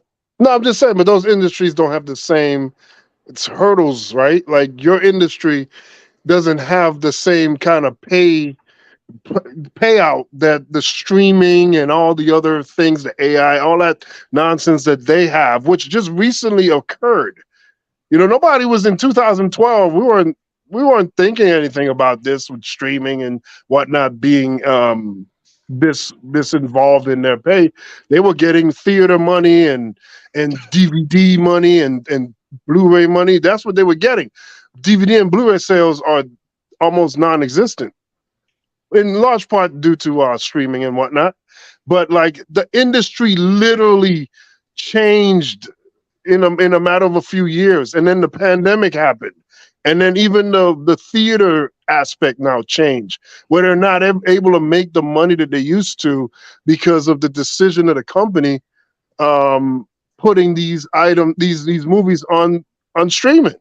They completely changed the rules in the middle of the game. That's what their discrepancy is. And what we're saying here is, okay, things have changed. Let's go ahead and change or adjust the way we get paid, so a guy doesn't have to get 27-cent residual checks. I think you missed my point, Van Cat. I'm pretty sure there's more truck drivers, way more, than there are studio writers. You can't go nowhere without seeing a truck.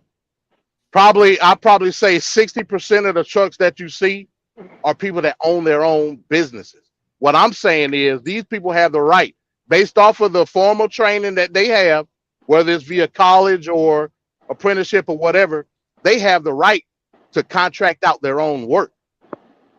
Is that not an option? I would say yes, it is.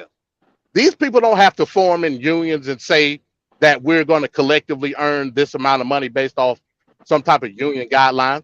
They can say, to hell with the union. I'm trained to do a certain position.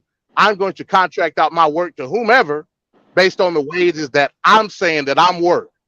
Which one do you think the better option is? But correct me if I'm wrong, MD. But didn't the trucking industry have a strike themselves?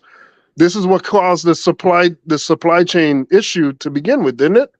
No, that was some conservative BS that they were doing because of the vaccine, because the government was trying to say that truck drivers were mandated to get the jab in order to work, and they said that's BS. So do you agree with that? Maybe. Maybe. Got him. Hey, MD, real quick. You were owner operator. My dad was an owner operator, but he gave it up because he'd rather he was like, listen, I had to pay the fuel, and because he had to pay his own fuel, he had to pay his own maintenance and everything like that. He was like, at the end of the year, it was only a couple $1,000 difference between him being an owner operator versus working for the company. So he just gave the truck up. You found it that way? Why you gave the truck up, or you just? I'll put it to you like this: when Trump was in office, I made the most money that I've ever made in my life. Me too. That was my best earning years. When Biden got in the office, I could no longer afford to pay my truck payment because of fuel. I went from paying like $1,000 a week in fuel to like $225. You know, presidents don't control the fuel, right? Presidents don't control fuel costs. You can't give Donald Trump no credit to these guys. Credit for what? Like, what did he do? They'll be like, man, the man just told you under his administration, he just made the most money he ever made in his life. I just told you the same thing. Right. Under his presidency, the company that I worked for was on pace before COVID to break like every record in that industry. And then, COVID happened and blah, blah, blah. But, and we're just now starting to recover. So, I mean, it again, just like I told Yanga, hot and cold water come out of the same faucet. So there could be good. Everything ain't black and white. There's always some ebbs and flows of things. Some politicians do some things good. Some politicians do some things bad, but not everyone is 100% good or 100% bad. So, and I was paying quarterly taxes, and that was the lowest that I had. Read this comment, because they always go here. They always say because of the previous administration, they always do that. It's true. That's a known fact. You're touting Trump. No, hold on, listen. You're touting Trump as my company did the best, blah, blah, blah, blah, blah. Okay, Trump's first year was 2017. 2017. So it takes a few years for any policy that you enact to even take place. Now, the things that boggles my mind is that Obama's second term, not the first, because he was dealing with that whole Bush 2008 crap. Right, exactly. So Donald Trump, none of his years were ever higher than Obama's second term, 2012 to 2016. None of those years in the GDP was better than those Obama years. And when Trump took over, They said it over and over. You saw it. He's being handed over a good economy when he started. And then they passed a tax cut. And then everything fell off. Things fell off before. Everybody say, oh, COVID. When COVID hit, that's when things started getting bad. But that's not the case at all. In 2018, there were signs of it slipping away already. So I just don't get it. Like, if Trump was a two-term president, you could see some sort of difference. But the guy was a lame duck president. He was just there for 4 years. And the last 2 years were atrocious. So, like, where's this positivity coming from? I know. I was about to say it, but I ain't want to. Yeah, I mean, because if I got anything to do with it, check this out. So Biden is so bad, but the economy, as far as the unemployment, is at 3%.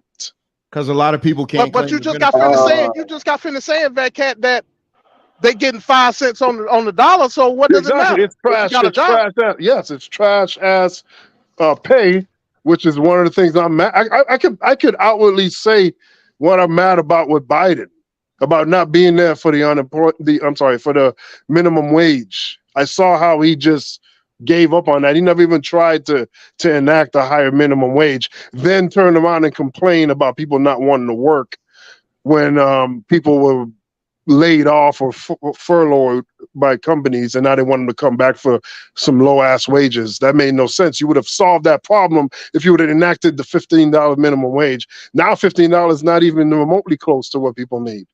All right, Venkat. So the question is this: when is the tape fist politics? Because you really just took over Wrestling with Reality, and I still got 2 things I got to get into. Hey, and if you want to, Venkat, we can do it on Tuesday. If you want to. I haven't had dinner yet. Tuesday is an open day. Tuesday is open, Venkat. Tuesday and Thursday right now is open. So let me know. All right. Well, I mean, my new schedule starts, I think it's the week after next week. I think. So, because I mean, if I would have said that this was tape fist politics, hey, it's all good because y'all know how we do it over here. I don't follow no script, so things always get changed. But I do want to get into this just because I had to watch it. Bone said he's on his way, but I haven't had dinner. We're already over 2 hours, and I'm pretty sure this might go long, and we definitely have to get into that. Would things be different if? Yeah, because this is gonna be fun. I'm very interested to hear what both of y'all had to say about this. So let's. So okay, first of all, MD, did you see Blood and Guts? I saw the highlights of it. Hey, I think what I'm gonna have to start doing, I'm gonna just have to start DVRing these shows because like the highlights ain't doing it for me. But I did see the highlight. All right, yeah, me too.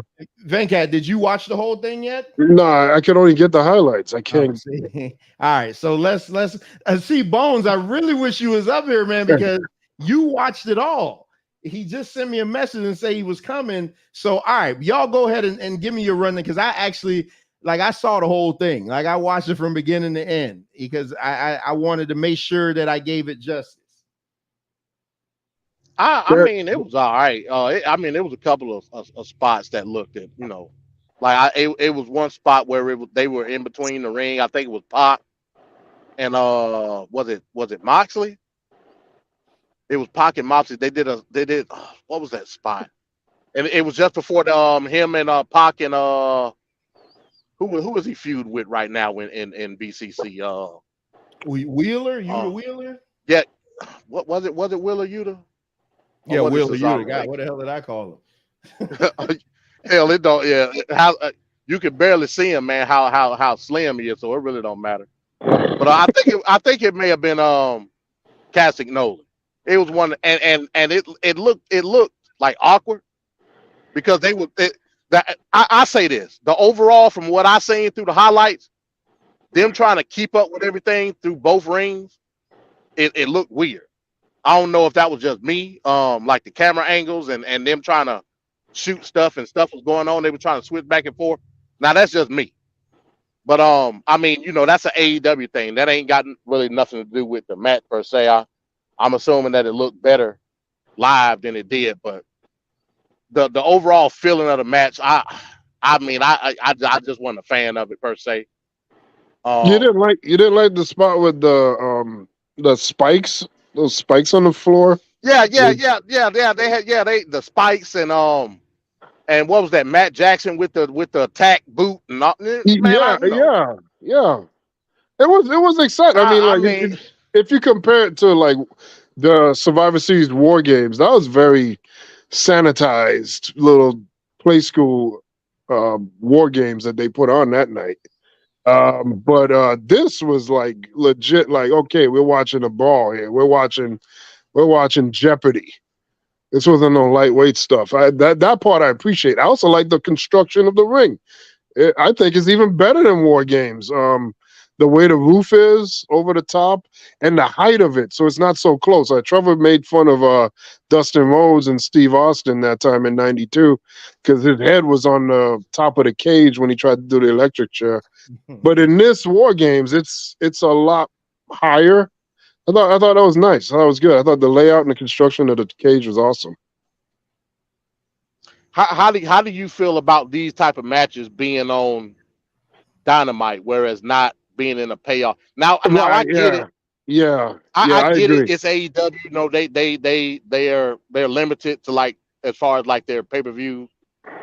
So I guess that's part of the right. I guess that's part of the like the aura of AEW. We're having matches like this on Dynamite. You know what I'm saying? Yeah, it's weird. It is weird. Like WCW did a War Games on Nitro. That was weird. War Games does not belong on TV. It needs to be on pay-per-view or something like that. Right. What's up, Zay? Hey, Zay, tell your brother to come on over here. He sent me a message and say he was coming. All right. Yeah, and I'm trying to figure out where Mike at. Pac. I like Pac, you know what I mean? And I understand why they put him in. It's the whole thing with Bryan Danielson. That's cool. But I mean, this particular match, Pac just like he stuck out like a sore thumb in this match to me. See, and that's why I wanted Bones to be on so he could tell me why Danielson wasn't in it. Because I don't know the backstory. Why he hurt? He's hurt, right? Remember, he hurt from the Forbidden Door, right? Yeah. Oh yeah, he did break his arm or something. Yeah. Yeah. Okay, I forgot okay. Well, there to answer my question. But I just want to know where Mike at. I'm just trying to figure that out. Now, Mike taking care of some business, man. Mike need to get his ass on here talking all that ish. Mike trying to handle some business. All right, so I did watch. Oh, so the highlights. How long are they? 10 minutes. Yeah, it was like 10 minutes long. All right, so it was like one of those highlights where they like skip over. Yeah, and they're just like intermittent skipping. You know what I'm saying? So they only going to show you the best things. All right. So Bones just finally joined us. So this is what I'm gonna do. I'm gonna give my thoughts on it, and then I'm gonna have Bones tie it up because he knows all the backstories and everything.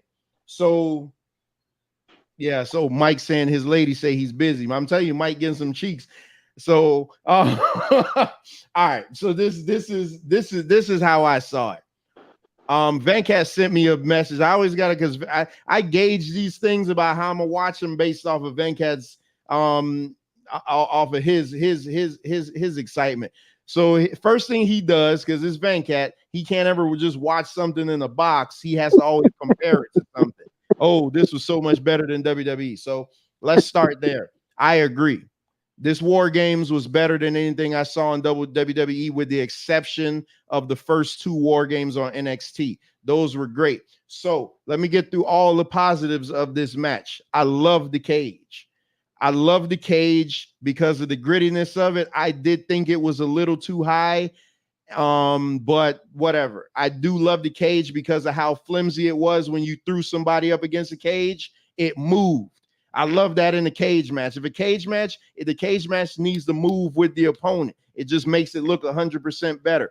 I loved the fact that they didn't have the guys walking down the aisle, because it made it look like they were coming for business, and it was a fight. not too thrilled. I get what y'all saying as far as the with it being on Dynamite. And I think with it being on Dynamite, well, you guys saw the highlights, so you didn't see the full thing, but you hate to have to sit through commercials. So that I didn't like. With Castagnoli and who started with him? It was Castagnoli and Pac, right? They started it out. Either way, but I love how they walked from the back versus down the aisle. I love the cage. So what I didn't like was Kota Ibushi had no business being in the match. Reason I say Kota Ibushi had no business being in the match is because Kota Ibushi is a huge star. You don't waste a Kota Ibushi appearance in a televised War Games match.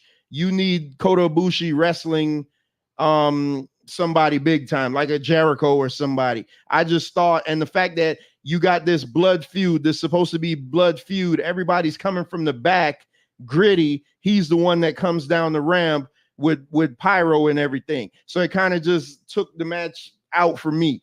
The action inside the ring was actually good. I actually liked the action inside the ring. What I did not like, I thought the spike board was clever. I liked it. I like the spike board. What I didn't like is Moxley. Moxley is awful. And I don't care what anybody says. That guy got to be the worst. Nothing he does is believable to me. He can't throw a good punch. His facial expressions are over exaggerated. So now this asshole pulls out the glass. He pulls out the glass, and now he starts dropping dudes on the glass, and nobody's bleeding. You can't bring the glass out when nobody's bleeding. I think he dropped Kenny Omega on the thing. Kenny Omega don't have one cut on his back. They did a tremendous spot. I thought this was so badass. It looked too contrived, but just looking at it in the bubble, I thought it was fantastic. When somebody went to go suplex one of the Young Bucks, why was he holding on to his brother? And then they did like the double suplex. That was it just was fresh. Like it really looked good. It didn't make sense, but it looked good. Naturally they're gonna do the tag spot with Pac doing the so we criticized it when Montez Ford did it. So we need to criticize it when Pac did it, when he hung from the cage and then did the flip with everybody just standing there waiting. Didn't like that. The fact of him leaving at the end, why is there a bolt cutter inside the cage for him to cut the cage when you look at the cage, you look at the cage door, it had a clip on there that I have on my keys. That all you had to do was put the damn clip, and you could have took the chain off the door. So you got that, like little stuff like that I'm starting to see. But I thought I love the finish. I'm gonna tell you, the finish is what made that match for me, because you got you had Moxley's garbage ass handcuff, which he should have been, because he sucks. And by the way, he's the only one in the match bleeding, and then he spits his brown blood on the camera lens. I just don't like that guy. Like that was ridiculous. Yeah, to me, he's just gross. Everything about him is just so low class, man. Yeah, he's just so garbage. Everything about him, and so they got him handcuffed. Was it him or Claudio? They had somebody handcuffed. What about the spinning around that Claudio did? Okay, then Claudio was down. Pac, for whatever reason, decides to just leave because of an inadvertent hit, which was nothing. But then he do the whole bolt cutter spot. The other guy, Takeshita, that guy sucks too. Or was it Takeshita? And then, but the come down to the finish, that damn chain spot choking the shit out of Wheeler Yuta. I love that. What's his name? Wheeler Yuta. I love that. Like, I was looking at that. I was like, boy, you know what? This just added an extra. Oh, Mo's left. Now he'll probably be right back up. But I said this just added a whole extra point to this match for me. I don't.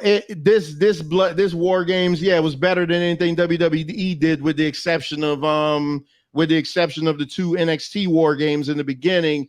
But I didn't think it was anything to write home about. I thought it was good, but to me, I've seen. I mean, well, when you're looking at WCW, when you're looking at War Games 92, and then you're looking at, what was it, War Games 91, there's nothing that compares to those. Yeah. So this can't be put in the same stratosphere with that. But for what it was, I thought it was good, and the Young Bucks weren't offensive to me. The most offensive person in the match. And what I was surprised is that they didn't throw a lot of super kicks. I think I love that. I'm looking at them and I'm like, these guys are in here actually throwing haymakers. What I forgot too, when Kota Ibushi came in, and he came in with those strikes. I love those strikes because his punches look so good. Yeah, they connect. Yeah, his punches connect, and I just love that. All I do is say in wrestling, just make the shit look good. And I love the finish with them choking Yuta out with the chain. That was great. Like, as if he didn't give up on that, then why are we watching this anymore? But I give that match. I honestly give it 1 to 10 because it was on TV.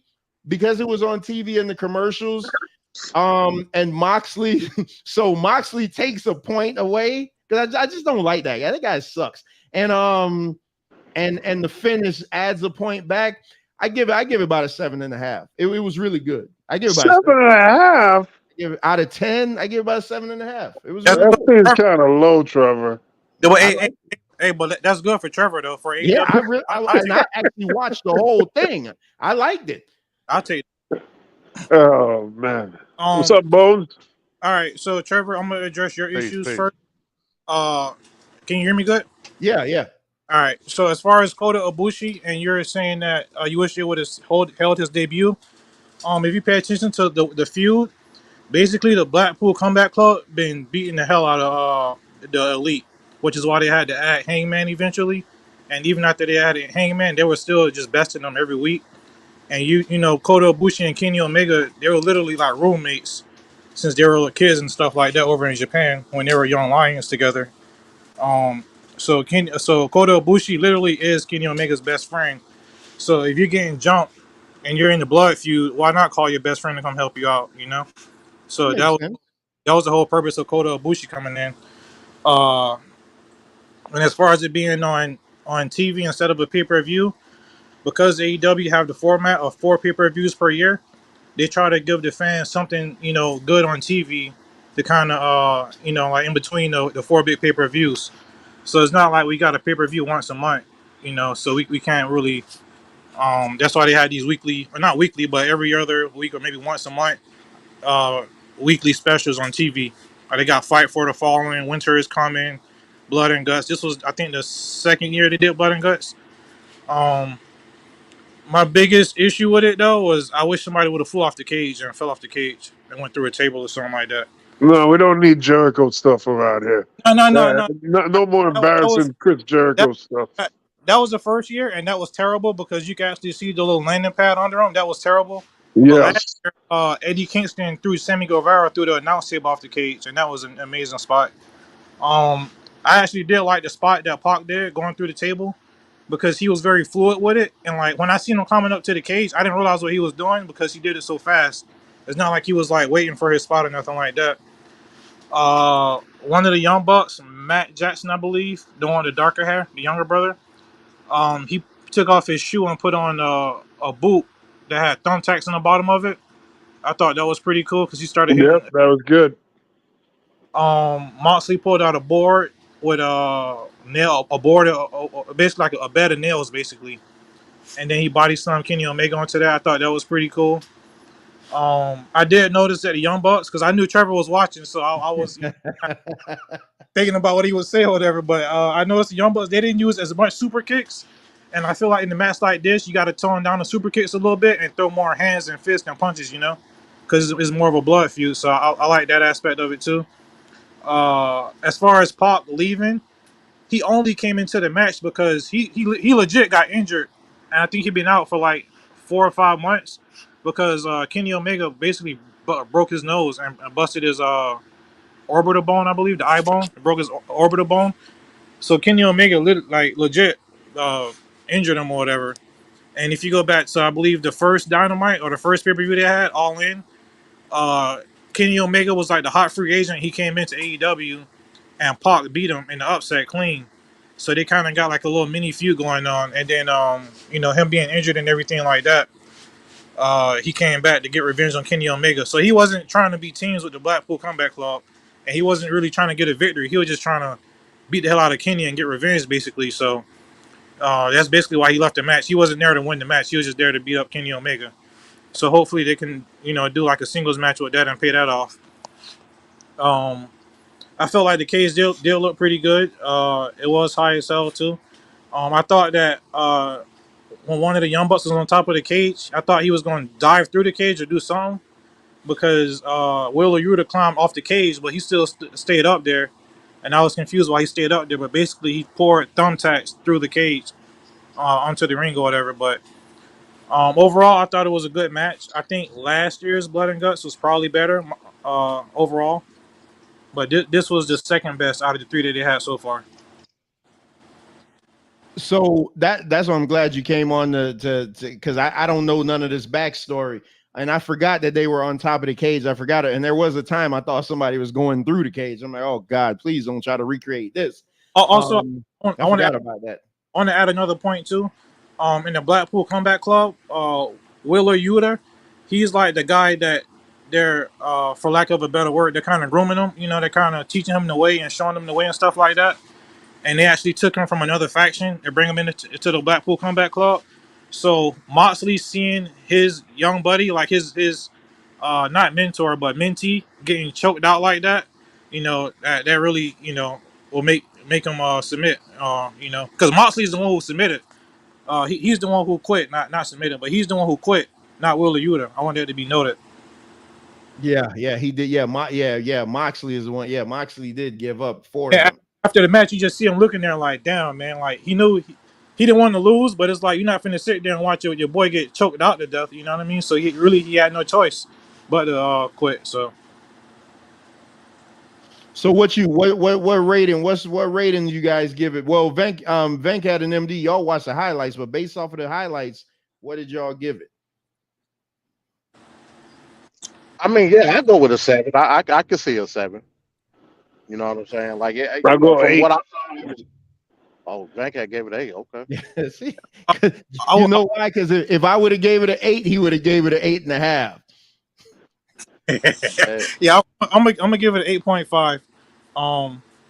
It was pretty good. I just wish that somebody would have went off the top of the cage, and I can't give it a 10 because last year's was better. So, but it was a good match though. Oh yeah, I often say the commercial breaks, man. Like honestly, I do agree on that, Trevor. Like that kind of killed it for me. As one thing I don't like is the picture in picture. I don't know if they can maybe like do the commercial breaks at the beginning of the show and not have them so much towards the main event or something like that. I don't know how that works. So if they got to have a certain amount per hour, but having those commercial They breaks, lucky to have the picture in picture. Yeah, that's what I was thinking. Sucks, man. That picture in picture shit sucks. Oh, by the way, MJF and Adam Cole is fighting for the belts this Saturday against FTR on Collision. Yeah, I was gonna ask you, man. Oh, yeah, wow. see that? When, bro, how do you got to be you got to know nothing about wrestling to not know what's about to happen in that match. You got to be totally green, never seen a wrestling match in your life to not know what's about to happen. Hey, to your point, MD, when this whole storyline first started with MJF and Adam Cole being tag team partners, I thought it was terrible, and I didn't think I was gonna like it. But if you watch the entrance, the pop that they're getting from the crowd, and the way the fans are gravitating towards it, I gotta say that it's actually working out pretty good. We all know what's gonna happen because MJF is an asshole. We all know he's gonna turn his back on Adam Cole. We just here to watch it, and we're gonna enjoy it because he did the same thing to Cody when AEW first started. He was a good guy. He was Cody Rhodes' best friend, and Cody would be getting beat up. He would run to the ring and save Cody and stuff like that. We all knew he was going to turn on him, and eventually he did, and it made for great television. What's going on with Adam Cole though? Like he looks extra skinny. I was looking at him, and he just looks extra skinny. Like what the hell's going on with him? I don't know. Maybe he lost weight when he was out for something. I'm not sure. I don't know. Like I'm watching that. I'm watching him come out, and I agree. They did get a big reaction. But I'm looking at Adam Cole. I'm like, damn, why the hell does he look so? He looks skinnier than usual. You know, his legs are smaller, and I'm like, man, this guy. I don't know what the hell it is, but they need to get him on a regiment to put some pounds on him. They got to beef him up. So a backstory to this feud is that I don't know if y'all know, but Roderick Strong recently came to AEW, and Samoa Joe injured him in the Owen Hart tournament. So he's been out injured, and he's basically been like watching Adam Cole become best friends with MJF, and he's telling Adam Cole like, "Look, you know MJF not good, right? You know this, that, the other, right? And by the way, you know like my neck is damn near broke because of Samoa Joe, right?" And Adam Cole hasn't been returning his phone calls. Basically, Adam Cole just basically been ghosting them and spending time with MJF. So it's a possibility that he might turn heel on Adam Cole, and that might be Adam Cole next feud. See, look at that. Zay saying he looks sick. Yeah, I'm telling you, Adam Cole doesn't look like NXT Adam Cole. Oh, What? by the way, speaking of Zay, Bones and Zay now want to start doing a weekly MMA show also, in addition to covering the monthly events. So I think every day of the week gonna be filled up over here. So just so you guys know that. Why is Adam Cole hanging out with MJF? What shouldn't he be contending for that title? No, because all right, so they had a match on Dynamite a few weeks ago. It was a title eliminator match, which I hate, by the way. But it went to a draw, so Adam Cole didn't win that match. So they did this thing in AEW where it's a blind eliminator tournament, where you basically take two random wrestlers and pair them together in the tournament. So you had different random tag teams or whatever, and this just happened to be one of the teams. So it's not like they asked to feud together or a team together. Yeah, It was they're real touchy feely, smiley with each other. now They're they are. posing and whatnot. I'm like, every time I see that, I'm like, what the hell is this? Yeah, now It's Sting Ric Flair all over again. Yeah, but Sting and Ric Flair were not smiling Yes, they were. posing Yes, with each other. hey, yes, but they were. if you go back to like the first 2 weeks when it first started, Adam Cole wasn't having none of this. You feel me? But because winning brings people together, I guess. You know what I'm saying? Because they're winning now they're becoming more and more cool. But the first 2 weeks, Adam Cole wasn't having it. Hey, that goes back to the point though, Van Cat. The only person that's defending the title less is MJF, and he's in a tag team title match. I think FTR now. MJF done defended his title twice since Roman Reigns did, if I'm not mistaken. Because he No, I defended. don't know about that. Hey, look, he defended it at Forbidden Door.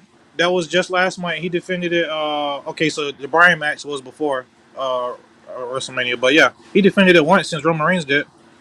But you hear how ridiculous that sound, though? That's a low bar, man. Yeah. That's a low bar. Hey, and speaking of Roman Reigns, you know how many people Roman Reigns hurt? None. Just saying. I mean, Kenny Omega's supposed to be the best wrestler in the world, and he's so unsafe. I mean, that's all I'm saying. So go ahead. I would say Daniel Bryan is a better wrestler than Kenny Omega. Oh yeah, absolutely. But he's just not as Daniel Bryan comes off as boring to a lot of people. So because he just does. Everybody loves the high flying moves and all that. Not me. Hey, I want to say one thing too. I think being that I'm younger, I think the younger generation tends to lean towards like the flashy kicks and like the moves and the the stuff like that. Like we're not really into like. I mean, I am because I watch wrestling forever, but for the most part, people around my age, we're not really into like the technical aspect of it and stuff like that. We want to see spots and blood and blood and guts, and tables and ladders and chairs and stuff like that. Yeah, I see that. But like I said, I was always into technical wrestling, and I'm not a big Bryan Danielson fan. Like, that's just that, but that's just me though. You know what I'm saying? So for everybody, I want after tonight, y'all mark the tape machines as we're 2 hours, 43 minutes, and 22 seconds into this. I want everybody who criticizes me as hating AEW and hating anything that's not WWE. I want y'all to roll the tape machines now for what I'm about to say, and just listen, sit back, and enjoy this fantastic recap. So I witnessed. So I went back because I had to watch this match that was supposed to be the greatest tag team wrestling match of all time on TV. I watched it last week, and I watched it again. It was that great that I had to watch it twice. So, Wow. so let's look at this now. First of all, the first thing I got to say is I'm glad that Jay White didn't come to WWE, because I don't think WWE would use a guy like that worth anything, just because he looks too much like Brian Kendrick. And I mean, that's not an indictment on him. That's just how he looks. But he's that real slim, muscular guy, and Vince doesn't do good with guys like that. So I'm glad that he's in AEW having bangers, I guess. At least this is the first time I ever watched him wrestle. I'm glad that Juice Robinson, the former CJ, what his name was, CJ something from NXT, who was a perennial jobber in NXT. He broke Kevin Owens' nose the first night in when he used to have the dreads. I'm glad to see that he is now doing good. I love that team dynamic, Juice and Switchblade, because Switchblade is a serious shooter and Juice is the goofball that could still do the moves. I love that dynamic. But now let's talk about the greatest team in wrestling, which is, I've always said, is the Revival. I call them the Revival. I don't care about this FTR business. The Revival, the first thing I noticed when they came out is that they have a remix version of the Midnight Express's music. You can't go wrong with that. When I heard that, I'm just like, oh man. When I heard that music and I had to rewind it to see to make sure that that's what that was, I'm like, oh crap, they got the Midnight Express music.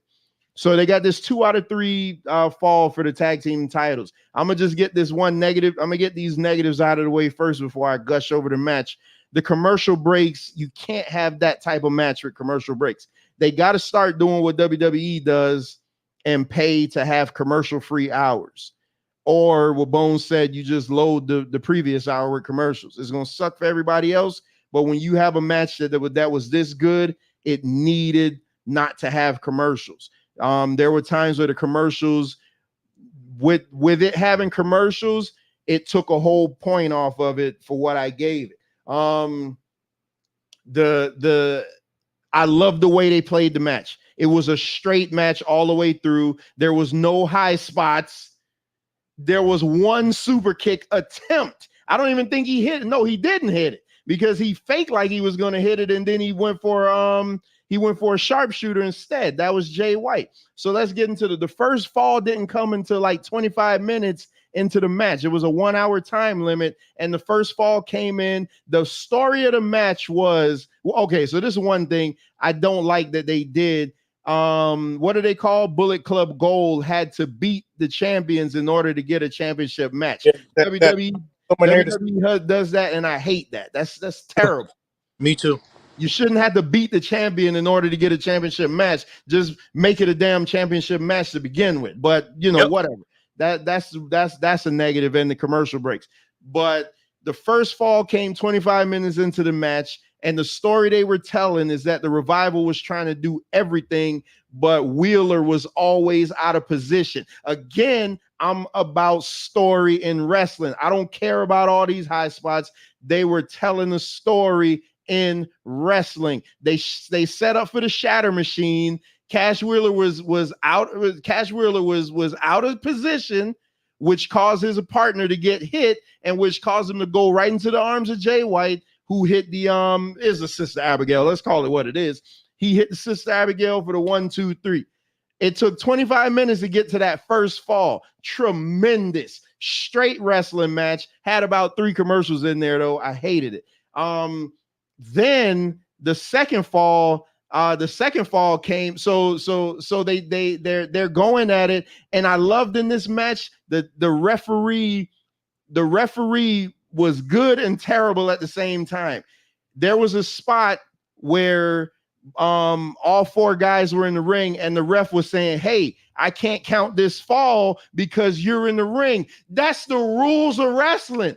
How many times have you seen in WWE that you'll have two guys that's not the legal man in the ring, and then they're counting the fall on the other guy. You're not supposed to do that. So I'm so glad that this referee called it out, and he was like, hey, I cannot call this fall because you're in there. The Revival are fantastic for the fact that they use the tag rope. Even if they're going to do an assisted move, they always go back and grab that tag rope for the so you can make a legal tag. Jay White, there was a couple of times I was watching, he didn't have his hand on the tag rope, the ref let it go. But that's nitpicking. So what? But the fact that the Revival plays that tag rope game so perfect. You stick to the rules. Jim Ross says it best. If there's no rules in wrestling, what the hell are you doing? How could a heel cheat if there's no rules or nobody's enforcing the rules? It's simple, man. It's simple wrestling 101. Then one of the greatest spots of the match is when they set up for the old Power and Glory spot. So the Revival, they get Jay White up on the top. Wheeler, what you got? Cash and Wheeler. So Cash delivers a superplex. Wheeler comes off with the splash, but he hits the knees of Jay White. But on the other side, Juice is over there and hits his frog splash for the nearest. Bro, there was some near falls in this match. I'm like, holy shit. And I thought they were going to go off of their rules, go against their rules. They teased a lot of pile drivers, but they never did them. They teased a lot of them, but they never did them. I love that because the day somebody does hit one, you're going to be like, oh, crap. This meant something. If you had 10 pile drivers in one match, it doesn't mean shit. Hell, Wheeler Cash one, the ball head one. He even teased a pile driver out on the ring apron. So the revival did hit a shatter machine for the 1, 2, 3. So now is evened up. But again, like I say, the whole story of the match is a Revival. Like, damn, there's nothing we could do to put them away. There was even a time where the ball head one went over, and he was telling Wheeler, he went over and he's like, listen, man, you got to get your head in the game. You got to get your head in the game. And he's like, damn, there's nothing we could do that's putting them away. Again, you getting a little sympathy on the heels, so you got to be careful about that. But the match was going so perfect that it didn't matter. They did have one spot outside that was kind of didn't make sense. There was an attempted power bomb, got flipped into a Hurricane Rana over the ring apron, over the guardrail. Why they called the paramedics in when clearly you could look there and see that it was the safest landing in all America. I don't know why they wasted so much time for that. But so the ending of the match came. It was a callback to what I say is one of the greatest tag team matches I've ever seen: the Revival versus DIY, where they did the double sharpshooter spot. And I think that's how it ended up. So the ref got them out of the ring because again, two people were in the ring. They were trying to save the other partner from tapping. But Wheeler Cash, whoever the ball head, when he pulled his knee brace down so he can get more leverage to sink deeper in to the sharpshooter for the tap. The Revival wins 2-1. Fantastic match. And then at the end, what I love is they doing the respect angle. They're like, oh man, yeah, the match was so great. If Bullet Club would have shook their hands, then I'd have been like, yeah, that was deserving. But what does Jay White do? That nasty, disgusting ass heel. He chunks a big hunk of spit at my man's hand, and this is like a big just F you. And they just, I want to say they hit him with a DX crotch chop, and then they just left the ring still looking like you may have won the battle, but the war is far from over. That match was fantastic. Had it been a pay-per-view match with no commercials, I'd have gave it a 9, but I give it an 8.5 because it was too many commercials that cut into the action, and then you'd go from the rest spots, and then you come back, and the guy's about to hit a pile driver on the apron. I thought it was tremendous. It was so good. I watched it twice. If anybody didn't watch it, I implore you to go watch AEW Collision from 2 weeks ago. I actually just watched the whole show because I watched because everybody says I don't like AEW, but I actually watch it. The match where Bones insulted Willow Nightingale and said that she looked like Nia Jax, which is crazy as hell, but that was even a good match. Willow Nightingale is a whole ass woman. That's a nice healthy woman there. The CM Punk and what's his name, Garcia, that match was really good. I didn't expect such a good match from old Phil, but that was a really good match. The controversy spot at the end where he grabbed the rope, it was clunky, but I get what they were doing because the fact that CM Punk sat in the ring and was looking like, man, it's always the whole I'm about to go over the edge spot where they're going to start doing this multiple times and it's going to eventually make the babyface go crazy. But I thought it was tremendous. Go back and watch it. I say that's probably the best match I've watched in a long time. The Revival holds a lot of my top spots in wrestling matches because they are the best team in wrestling. Not even close. The difference between them and the next team is a mile. They are the greatest. They work professional wrestling. That match, I'm gonna tell you this, and I know Venkat, well, you had to watch the match in order to say that match reminded me of the Midnight Express versus the Fabulous Ones from Clash of the Champions. It was that good. And I digress. Very well said, Trevor. Hey, go ahead. I would give it a 9. Only reason is I would take a half a point away for that spot where he supposedly got injured. Yeah, that was crazy. Too because it looked so soft to me that I thought he was really injured because something happened that I didn't see or whatever. And I take another half a point because of the commercials, but that's it. But hey, I was going to ask Vatcat a question. Vatcat, let me ask you a question. How plausible is it to have a 60-minute match on television? In your opinion, it happened before, but it just sucks because of the commercial. Huh? He don't ever. Yeah. I'm saying, I know it happened before. He don't ever. Yeah. Can you hear me? Yeah. Hello? Okay, yeah. Yeah, I hear you, Vatcat. Yeah, I've seen it before. It's just a little tough with the commercial breaks, but I've seen it. Hey, I will say to answer your question, MD, I feel like sometimes in Japan, they do it a little too much, though, in my opinion. The Kenny Omega and Kazuchika Okada match, or Kenny won the belt. That was a banger. I ain't got a problem with that one. The Iron Man match with Bryan and MJF, that was a good one too. I got no problem with that one. But those are events though. That ain't regular TV. But overall, on cable television, I feel like it's the commercial. Oh no, sorry, Bones. Go ahead. No, I was just saying that the commercial breaks, I really don't like the commercial breaks. Yeah, the commercials brought it down. Like that really kills me. Like for me, it really takes out. I know that in the past they resorted to letting the wrestlers know through signals when they're on a commercial break, and then they'll put a sleeper hold on them for the whole commercial break.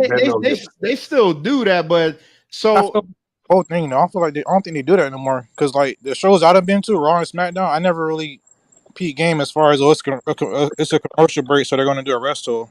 Like they just kind of slow the pace down, but they don't really necessarily do a wrestle like nowadays anyway. But think about it. I gave that match an 8.5. Had it not been for the commercial breaks and that spot over the guardrail, that match would have got a 9.5 from me, being a TV match. Had that been on a pay-per-view with no interruptions and the crowd would have been much more into it, it would have probably been a 10 for me. I don't think I'd given anything a 10 this year, but I'm the guy that hates AEW according to y'all. And I'm saying I want this company to do good because there's a lot of wrestlers that work over there that I like, the Revival being one. And you notice in my review, I never compared them to WWE. That's just something you want to take notes off of. But because everybody could be good in their own lane, I thought it was true. Like, honestly, I watched it twice. What's the last match? The last match I watched twice was Cody Roman because I couldn't believe that the finish really happened that way. But I went and watched that hour-long match twice. And through War Games, I'm watching War Games and I'm falling asleep through it. But this match, I was up both times. The first time I watched it was at 2 a.m. and then I watched it again in the evening where I was wide ass awake and I didn't fall asleep anytime. Like the Revival are that damn good. And I mean, I'm giving credit to them, but that Switchblade guy, I'd never seen him before. I know Juice Robinson because he was a jobber in NXT, but I'm telling you, if anybody got an ability to watch that, go watch it. I watched it on YouTube TV, the entire match. Like it was fantastic. I got 3 points I want to get out. The first one, I like how for the first pinfall that the FTR got, the way it was set up, Juice Robinson tagged himself in, and he came in and got the shadow machine and got pinned just like that. That was very unique. I never really seen nothing like that where a person tag in, get a finish, and just I thought that was kind of unique. Also being that Bret Hart, my favorite wrestler of all time, I like the fact that they was in Canada, and the final finish came with the sharpshooter. I thought that was amazing. I popped for that one real big. And the third thing I'm gonna say is Juice Robinson. I gotta give him props, man, because he came a long. Yeah. Because K Parker, I wasn't That's feeling. his name, CJ Parker. That was his name. You could tell he wasn't as confident in himself and like as sure of himself and everything like that. His promos wasn't as good. But now that he rock hard, Juice Robinson, who by the way got Tony Storm on his side, hence the name Rock Hard Juice Robinson, that's his name. I think he real good on the mic. He won me over. And I'm interested to see what they're gonna do with this new rendition of Bullet Club Gold now, because right now it's just Jay White, Juice Robinson, and the Gun Club, which is a good tag team too, in my opinion. If they had to run that match back, I wouldn't be upset if the Bullet Club beat the Revival, because that just means to me like the feud going to continue, because it was that good. Like it was legit. I love tag team wrestling, so when I'm watching a match like that and it's so old school, when I tell you there was one super kick attempt, Jay White was tuning up the band because he was in Canada, so he was being an asshole. Yep. But he just stopped in the middle of it. He didn't even do it. He just stopped and then went for a sharpshooter. I'm like, man, and the crowd was booing the shit. I'm like, man, this guy gets it. I'm like, this guy gets it. When he started tuning up, I got so pissed because I hate Shawn Michaels so much, and it really irritated me. You know what I'm saying? So he definitely did his thing with that. Yeah, I don't know what else. I mean, I don't know what else to say. I thought it was. I thought it was great. So Bones, you saw that meme out there about AEW having they're like 3 matches or 5 matches away from having more 5-star matches than WCW and WWE combined. Have you seen that? No, what happened now? You say AEW have there were 3. Yeah, they're like about 5 matches away from having more 5-star matches than WWE and WCW combined. What do you think of that? I mean, I think that's pretty cool, but the thing is just like AEW is always gonna have the good matches. It's just that for people who don't really know AEW, they don't really, like they might not gravitate to it, and they might not, watch it or whatever. But I know eventually Trevor probably gonna get to this point, but this Saturday is gonna be a bad night for AEW because you got one of the biggest boxing matches, the last couple of years, Terrence Crawford and Earl Spence fighting. You got the UFC fight. You got a big Japanese MMA card, Rising FC, and you got something else going on this weekend too. I forgot another MMA event or something like that. So They climbed above 600,000 this week, so they probably gonna crash back down to their normal spot again. Like I said, I ain't gonna beat a dead horse because everybody knows. Like, one thing about me, I'm at least consistent, and I'll say if I thought something was really good, then I'm gonna point it out. And I watched all the Collision, and I thought it was really good. That women's match was really good because I like Willow Nightingale. That's not the first time I mentioned that. The CM Punk, and I don't like CM Punk anymore, but the CM Punk match was really good. It was he was really good. Speaking of Willow Nightingale, I seen the highlights of that Willow Nightingale and Athena match. Yeah, That was fire. I'm gonna bring it up at the end as a review. That was fire. Yeah, Ring of Honor had a pay-per-view last weekend, and basically the main event was the only thing really a major note was Willow Nightingale. She challenged Athena for the belt for the Honor belt. Athena's the champion. Willow Nightingale, she beat Athena in the Owen Hart Cup, so she already had a victory over her. I thought they were gonna give her the title in the main event, but You Athena breaking kept it. up It was some, a real good. you breaking up some. Yeah, I still can't get over that whole 5-star crap. That's something that's just in my mind. I can't get over that. It's Dave Meltzer's ranking though. It ain't like it's a coalition of writers and stuff. Is one guy. But I don't remember this guy in the pocket rating matches from the 80s and stuff. I don't remember that. No, he has. No, Dave Meltzer been rating. Dave Meltzer been rating since the beginning of time. Hey Trevor, can you hear me better or no? Yeah. Hey, did you say that the current theme for FTR was the old theme for who did you say? The Midnight Express. If you listen to it, is that yeah? So that's the old Midnight Express theme. Yeah, but they added a twist to it. It's not because I guess they can't play it straight up, but you can see they added some extra little things to it. But I was able to pick it up right away because it's Midnight Express.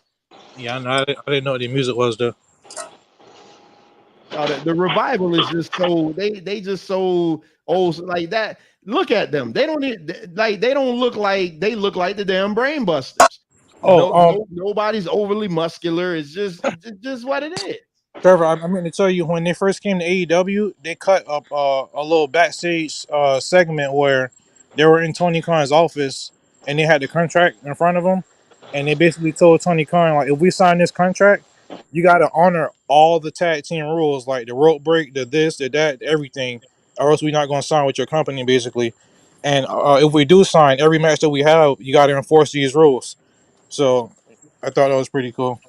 I did mention the referee where I said that it was one thing he did that I didn't like. So for everything good that he did, he when he did count a fall, and I see this all over wrestling, and it's not good. They need to train the refs better.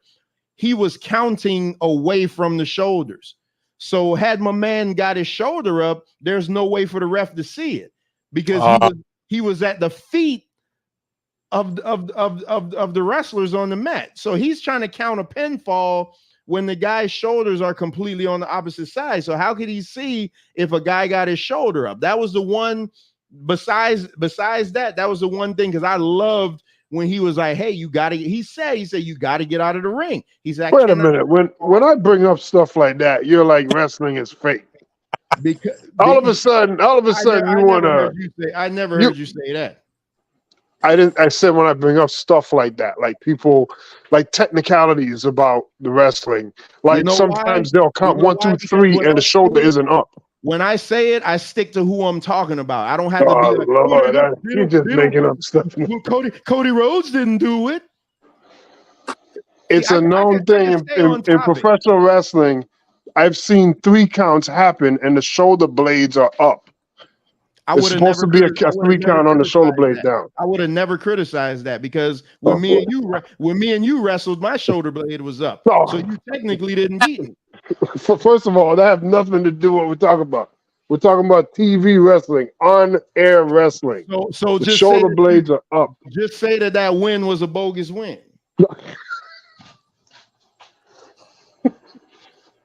Oh God. But no, when you talk about the ref stuff, I agree because I'm a stickler for rules. Rules is what makes it fun.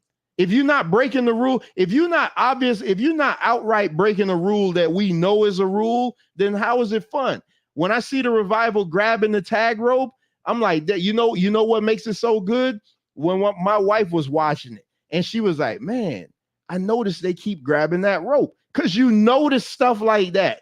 If the rope is just dangling there and nobody ever grabs the tag rope, what the hell is it doing there then? Bro, honestly, I learned about the tag rope and the grabbing of it from the Revival. Honestly. because I never really see other teams like. I mean, I see teams do it, but they honestly every single time they enforce it, like to a T. Hulk Hogan grabs the rope in tag team matches. I remember that He vividly. did. Yeah, he always grabbed the rope in tag team. In those Summer Slams, you'll see him grabbing the rope. Because it's one of those rules that nobody like when Daniel Bryan was out and he was the GM of SmackDown, he used to go on that talking smack and be like, "Hey, we do have a rule book, guys. Maybe you should start using it." And I think at one point they were talking about putting the rule book out on WWE Shop. Always trying to make a buck, boy. They were talking about putting the rule book out. So Bones, you said you had you had something else to go because I want to get into this last question. I want to go into this. Would things be different? I was going to give a Ring of Honor review as far as go ahead. Where can I see that match though? I want to see that. Ring of Honor got a little streaming service for $10.99. Ain't nobody really trying to pay for it. So paywall streaming services. Yeah, but no, I was just going to say that the main event of the Ring of Honor match was Willow Nightingale versus Athena because it kind of been feuding or whatever. And I thought that Athena was gonna I thought Willow Nightingale was gonna win the match, but Athena won. Which in hindsight I think is good because she's on a little heel run right now, and she had a little incident with this wrestler in AEW where she was like being real stiff with her and stuff like that, and they kind of turned that into a storyline as just like making her like an asshole. You know what I'm saying? Like she just be thrashing females in the ring, just not caring, basically. And I like this version of her, and I think that she pretty cool. Yeah, Athena a little thicker, man, but she too corny for me. You see, me and MD corny was as saying hell. the same. Me and MD was thinking the same thing. I was thinking. I was going to bring that. She got some legs on her. But I'm sitting here and I'm like, man, ain't nobody going to talk about how thick she is, huh? I'm just sitting here thinking that. Just like I said before, this Saturday you got the match between FTNR versus Adam Cole and MJF for the championship. So that's going to be pretty interesting. See, I'm pretty sure FTR going to win, but I'm pretty sure it's going to be a good match also. And that's on Collision? Yeah, that's on Collision this Saturday. Oh, shit, I got to watch that. So lately, they've been having CM Punk been on Collision every week, and for the most part, FTR been on Collision every week too. But that is CM Punk's show, though, right? Yeah, for now, I'm thinking that they're going to eventually, because they already got a shirt and jacket made saying CM FTR, like as a faction or whatever. So because they pulled each other, but yeah, so I'm pretty sure that they're going to end up feuding with the Elite, and I'm here for it. And I kind of want to see. I think FTNR and I think CM FTR should just turn heel and just feud with the Elite, Kenny Omega and the Young Bucks. I think that'd be good. So watching the Revival, because again, they the Revival to me. To me, they work better as a heel team. Like as great as they are, I want to see them on a heel run because when they were in NXT, they were a heel team, and they were I thought they was the greatest thing ever. Like as good as the Adam Cole and Johnny Gargano matches were, I was there for the Revival. I just wanted to see the Revival stuff. Like whatever the Revival was doing, I wanted to see that because they were that great. Revival versus like just Revival versus DIY, Revival versus American Alpha. Man, you could pull up any Revival match in NXT, and is the best thing on the card. Yeah, it's coming. We just got to be patient, but yeah, I think that's the big goal right there. They have CM FTR versus the Elite, Kenny Omega and the Young Bucks. All right, well. So y'all keep y'all Trevor hates AEW hate comments to yourself. I just want things to make sense. And I will be watching Collision this weekend because that match was so great. It sucked me in. Now I'm interested to see what goes on after that. And for the record, I haven't watched Monday Night Raw in 2 weeks. So there you go. How much you think about that? So all right. So now it's time for the segment that's sweeping the nation. So this show just been a whole amalgamation of stuff. This should have been Tape Fist Politics featuring Wrestling with Reality, but it's all good. So MD and well, Bones, you know about this too, but this definitely for MD and Venkat. I thought this would be a real fun way to go off with this question, because this is crazy. So now it's time for would things be different if. So let's paint this scenario. In 2016, Sexy Star won the Lucha Underground title. So Sexy Star won the men's heavyweight title on Lucha Underground in 2016. In 2020, Tessa Blanchard won the Impact World title. So even more recently, Tessa Blanchard beat Sami Callihan for the Impact World title, which the lead up to that match, like I'm well, we'll get to it, but the lead up to that match made me want to watch it. I can't find the entire match. Y'all only can see clips of it. But the lead up, the way they did the promo for that match, it made you want to watch it. And Sami Callihan is a disgusting fella too, just like Moxley. But so now let's think about this. At SummerSlam 1999, the main event was a triple threat match for the WWF title between Stone Cold, Mankind, and Triple H. And that was the match that Jesse Ventura was the special guest referee for it, because they wanted Ventura to be seen holding the hand of a face, because he was going into some re-election, I think, or first time election. That's what happened to that. So let's get into this. So according to Anthony Anzaldo, he was a former manager of the late China. There was a pitch. Listen to this.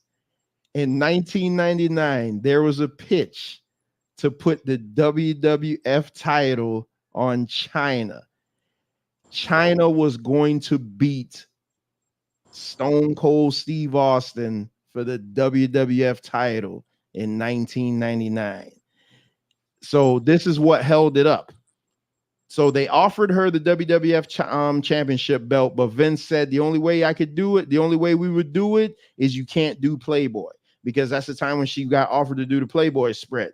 So China chose to do Playboy. She chose Playboy over the belt. So Vince says, if you do Playboy, you don't get the belt. China said, fuck the belt. I'm doing Playboy.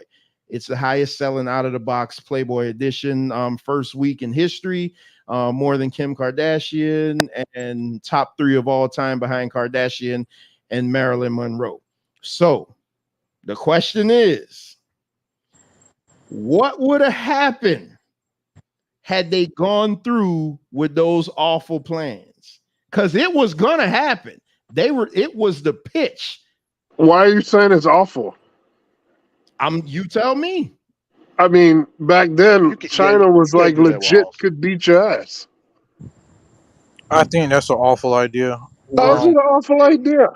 Worst idea in the world. And Austin was a face, the hugest face at the time.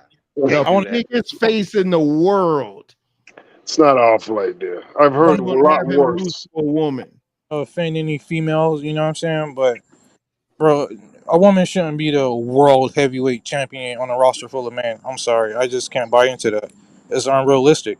There's some women that could beat men. But look, it's just, bro, that's just like if you take Chris Cyborg, the most feared, or Amanda Nunes for that matter, and if you put her in the men's in the men's division, the same weight class, I wouldn't expect her to beat none of the men. I mean, she maybe beat some of them, but I don't expect her to be the champion and a dominant champion, because that's unfair. You know what I'm saying? Because she's the one going against men. So I think it would have been a terrible idea. The problem is not putting the title on her. The problem is who she was going to get the title from. Yeah, I was going to get into that. Problem. Yeah, that's an even bigger deal, because Stone Cold was so hot at the time, and he ain't, like Trevor said, he was a face too. So you would have just like pissed off all of America doing that, and I just so we're okay with Vince McMahon. We're okay with Vince McMahon winning that title, but China, no way. Oh no, nobody on Vince this panel was okay with Vince winning that belt. And it was to draw heat. What heat is what good heat is going to come from China beating Stone Cold in 99? Because you know Triple H and them were gonna do some kind of weird ass cheating angle on the end of the match that would have made it a technicality, and that's what it would have been. Obviously, I don't see how China that's was a bad face thing. at that time. That would have been worse. China was a face at that time, though. No, she wasn't. So you saying you need somebody to help her win? Like that would have been worse. No, if you're talking about building heat, it's not about making somebody win. It's about agitating the crowd in that you cheated against a guy that they love. So why is that a bad thing? We've been seeing that for decades in wrestling. You never the only see difference a is we woman never be see the face of the company. Exactly. So what's so bad about that? Again, like literally at this point, I think you really being a troll right here because they're. So you were okay with let's go to WCW. They come with an idea. Hey, Medusa, we're gonna put you over Hulk Hogan. I would love that. That would be amazing. I'll believe you.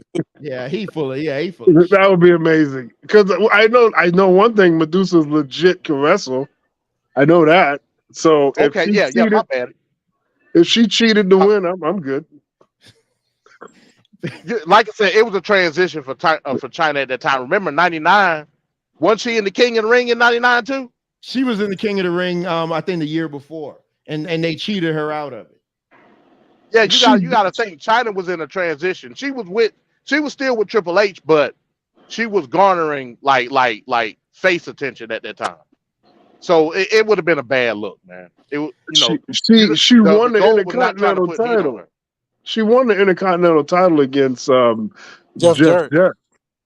Yeah, because Jeff Jarrett is a bigger star than Stone Cold. That's why. Oh. I mean, come on. Hey, listen. So let's look at this because I mean, I really think he's trolling, but let's just. I'm not doing anything but being real here. He's not. God. When Stone Cold turned heel at WrestleMania 17, they say business took a dive. Can you imagine what would have happened had China had the visual pin over Stone Cold? What would have happened to that company? We'd be talking about probably WCW still being in business. Yeah, it would have been that disastrous. I don't think so, but whatever. I don't think so. I swear he's trolling because I don't know if you watched. Did you watch Lucha Underground? I don't know if you watched it. I only briefly watched Lucha So you didn't see when Sexy Star won the title. Terrible.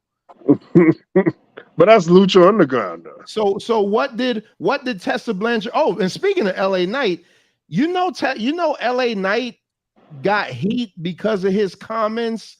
He didn't want to lose to Tessa Blanchard. There was a pitch for him to wrestle Tessa Blanchard, and he said absolutely not. He said she's half my size. What person watching TV is going to believe that this 155-pound woman could beat me?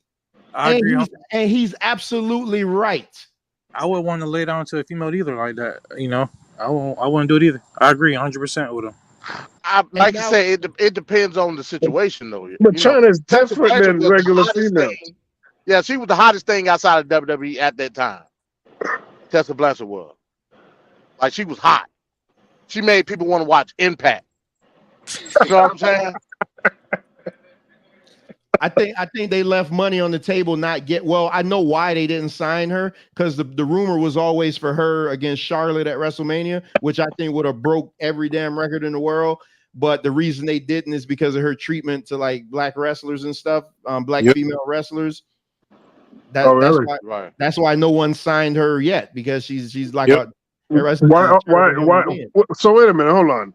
You telling me these bookers that are racist as hell on their damn selves, they all of a sudden got a morality attached to their ass now?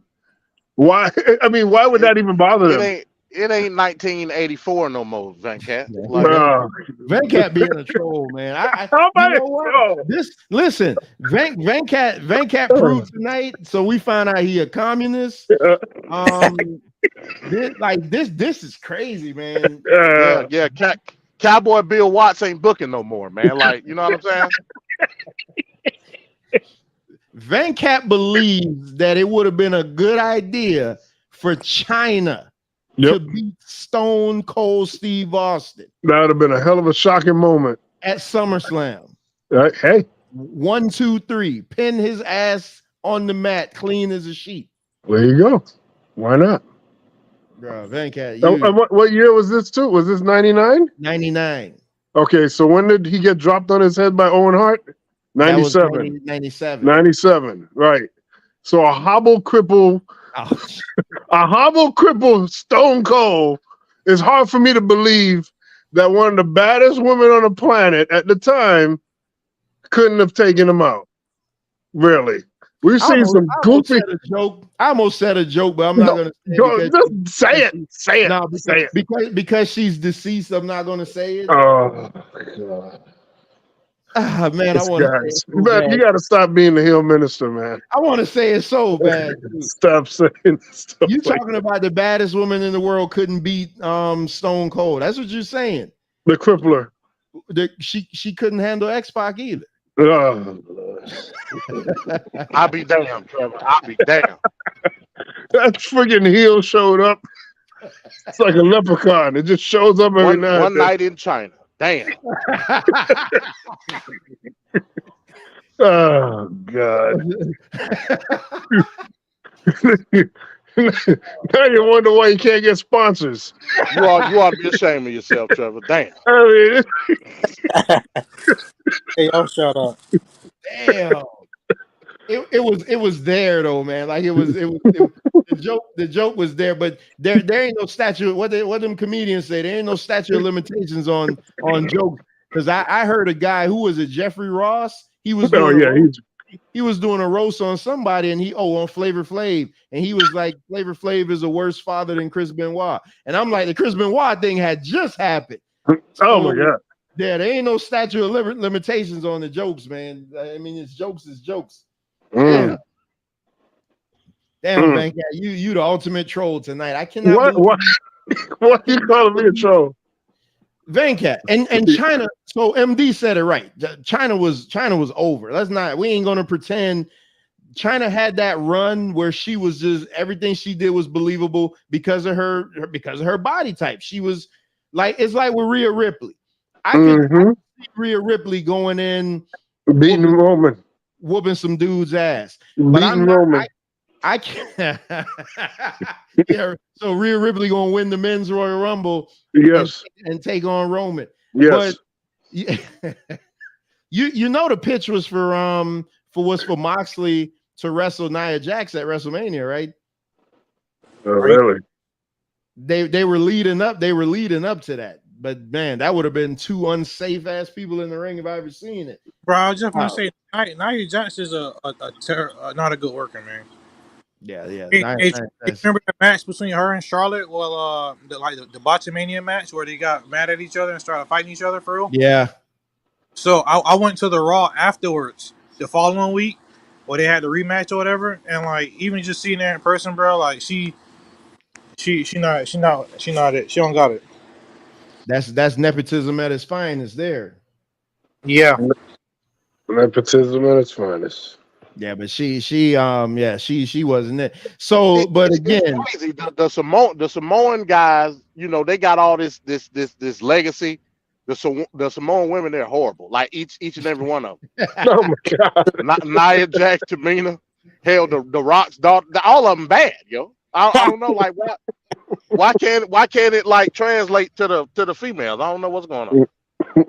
So has the Rock's daughter wrestled yet? I know she's with the Dyad or whatever the hell they're called. Her promo bad. Oh, she's a bad promo too. That's weird. Can't the Rock coach her? She seemed real nervous. How the hell could you be I think it's the nervousness, bro. Hey, MD, I'm gonna give her some time because she just debuted a few months ago, so I'm gonna give her some time, but it don't look good. She's big though, like she's a big girl. Not like not when I say big, I don't mean a fat girl, but she's a big like Glamazon type girl. So you would think they'd want to put the machine behind her. Yeah. Yeah, she's real nervous though. Who is really a good female promo? Because ain't none of them like Bianca. Bianca's not good. Bianca was good when she was in NXT because they let her play that Keisha role. but now on the main roster, like she's not good. Becky used to be good, but not no more. Yeah, so who's a good female? And Charlotte is too monotone. Like you people. Well, you know who the best female promo in WWE is? That damn the military girl. What's her name? Lacey Evans. Yeah, Lacey Evans. Yeah, she a good promo. The last one for me would be the goddess Alexa Bliss. That's the last one for me. Alexa Bliss, yeah. Hey, do you feel like the Judgment Day is overexposed? You broke up at the end. He said if the Judgment Day is overexposed. Now they are. Again, they're going to fall victim to what I've been stressing for the past couple of weeks. You got over 100 guys on the roster and you keep showcasing the same 10. Why do I need to see Sammy and KO every week in singles matches? Yeah, that's so weird. If you have them in singles matches, take the damn titles off of them. Yep. That's another thing I didn't say. Throw those belts in the garbage. But the Revival's tag teams championships look like a nice set of tag team championships. Like sometime being just plain is okay. You know, the Revival's belts look like the old WCW tag team champions. I wouldn't be surprised if that's who they took the design from. But just have a nice set of tag team belts. You don't have to have these big copper pennies, and it's like I'm looking at the belts, and I'm like, man, that's a nice set of belts, man. If I had money just be going around collecting belts, then you know that'd because my next I am going to do an unboxing soon for my next belt purchase. I ain't gonna let you know which one it is, but I already know what it is. You guys will see. It's gonna be that Roman Reigns bull crap. Now, oh hell, get out of here! Yeah, it's gonna be that garbage. That ugly, ain't no. That's an ugly belt. I would never get that. Hey, Trevor, the reason I asked you that question is because they're on Monday nights, they're on Tuesday nights, they're on Friday nights. They're literally on every night of the week, and they're not just on like one segment or two. They're on the beginning segment, finishing the show. You know what I mean? What does that tell you? That tells you that a certain somebody is back. Do you remember how they used to do the New Day? The New Day used to be on 3 segments a show. Every week. Overexposure. Hey, also I wanted to say too. I wish Chris could have came on, but he's not here. But he was at Monday Night Raw this past Monday, and he confirmed that Dirty Dom Heat is pure legit, man. I thought they was piping in the booze and whatever, but Dom got legit heat, and I seen videos and stuff. I wish I knew it. Where was Raw? It was in Tampa this past Monday. Okay. Damn, I wish I would have knew that Chris was there. Damn. Yeah, because I didn't watch it, so he would have been able to give us a rundown. Because I damn sure didn't watch it. I watched more AEW this week than I did WWE. Wow. Traitor. Yeah, see, I can't. First of all, you don't give them a chance. You don't like them. You hate everything. And I didn't say anything bad about the Young Bucks. I actually thought they did. I actually thought they did pretty good in this match, and they look like they're putting on a little bit of muscle. Yeah. So that's too many compliments. You're supposed to be a heel, Trevor. What the hell's going on here? So see, there you go. Because again, I'm telling you, I watch wrestling. I want all wrestling to be good, because when wrestling is good, then it makes the WWE better. Well, now that Vince McMahon is back, because he's clearly back, because now these guys are starting to get nicknames. So like Bronson Reed, now they call him Big Bronson Reed. Big Bronson Reed. Like, why? Yeah, that don't make sense. That's a Vince McMahonism. Like, he always feels like a guy needs championship opportunity. Yeah, championship opportunities. Also, putting all the black dudes together is a Vince McMahon thing. Also, repetition too, because we just seen Rollins and Finn Balor at Money in the Bank, and they're literally doing the exact same storyline going into Well, I mentioned earlier why that may be though. Finn Balor may be taking that belt because Rollins going to be taking some time off. Oh yeah, I heard you mention that. His back is shit. Yeah. But if Balor win, so I say it this way, Balor, and I'm saying my prediction now, even before next week. If Balor wins that belt from Rollins, Balor is not leaving SummerSlam with the title. And the rumor is Bray Wyatt is going to return and attack a major player. So please, Vince McMahon, keep Bray Wyatt away from Cody Rhodes, because I could just see at the end of I could see Cody at the end of the Brock match and the damn lights go out. Hey, all right. So Trevor, if I know we're not doing SummerSlam predictions already, but you already went there. If Damian Priest cash in on Balor, don't you think JD McDonough gonna factor in somehow because he's supposed to be coming into the faction or whatever, and that's Finn Balor's like mentee? Is he hurt? I thought he was hurt though. What happened with him?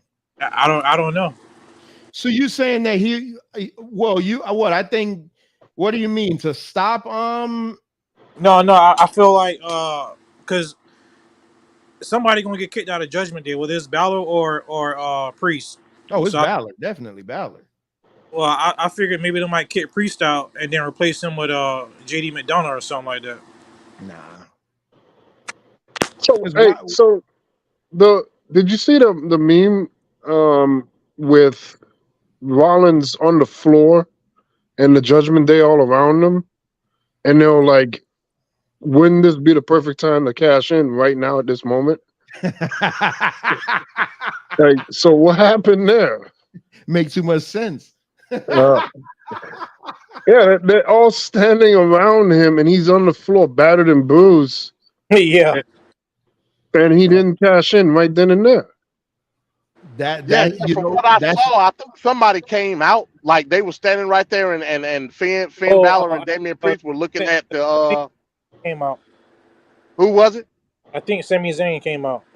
Okay, all right, yeah, because they were both looking at the Money in the Bank briefcase, and then Sami Zayn music hit, and that's when So I mean, they building it up. So they did apply some logic. All right, well at least they applied some logic there. All right. But Sami Zayn is one guy. There's like 4 members of the Judgment Day. They could have held 2 guys could have held Sami Zayn back, and then he could just cash it in and pin Rollins right then and there. It still don't make sense. Matter of fact, if his music comes on, now you just alerted the Judgment Day. They immediately will just go down the ramp and hold him back while he cashes in. I hate that music. I hate that music saving people thing. They never used to do that back in the day. A guy would just run to the ring. Like, why the hell? And the music stops them. So I'm kicking the guy's ass, and all of a sudden the music stops, and it puts me in a trance to make me stop doing what I was doing. It's silly.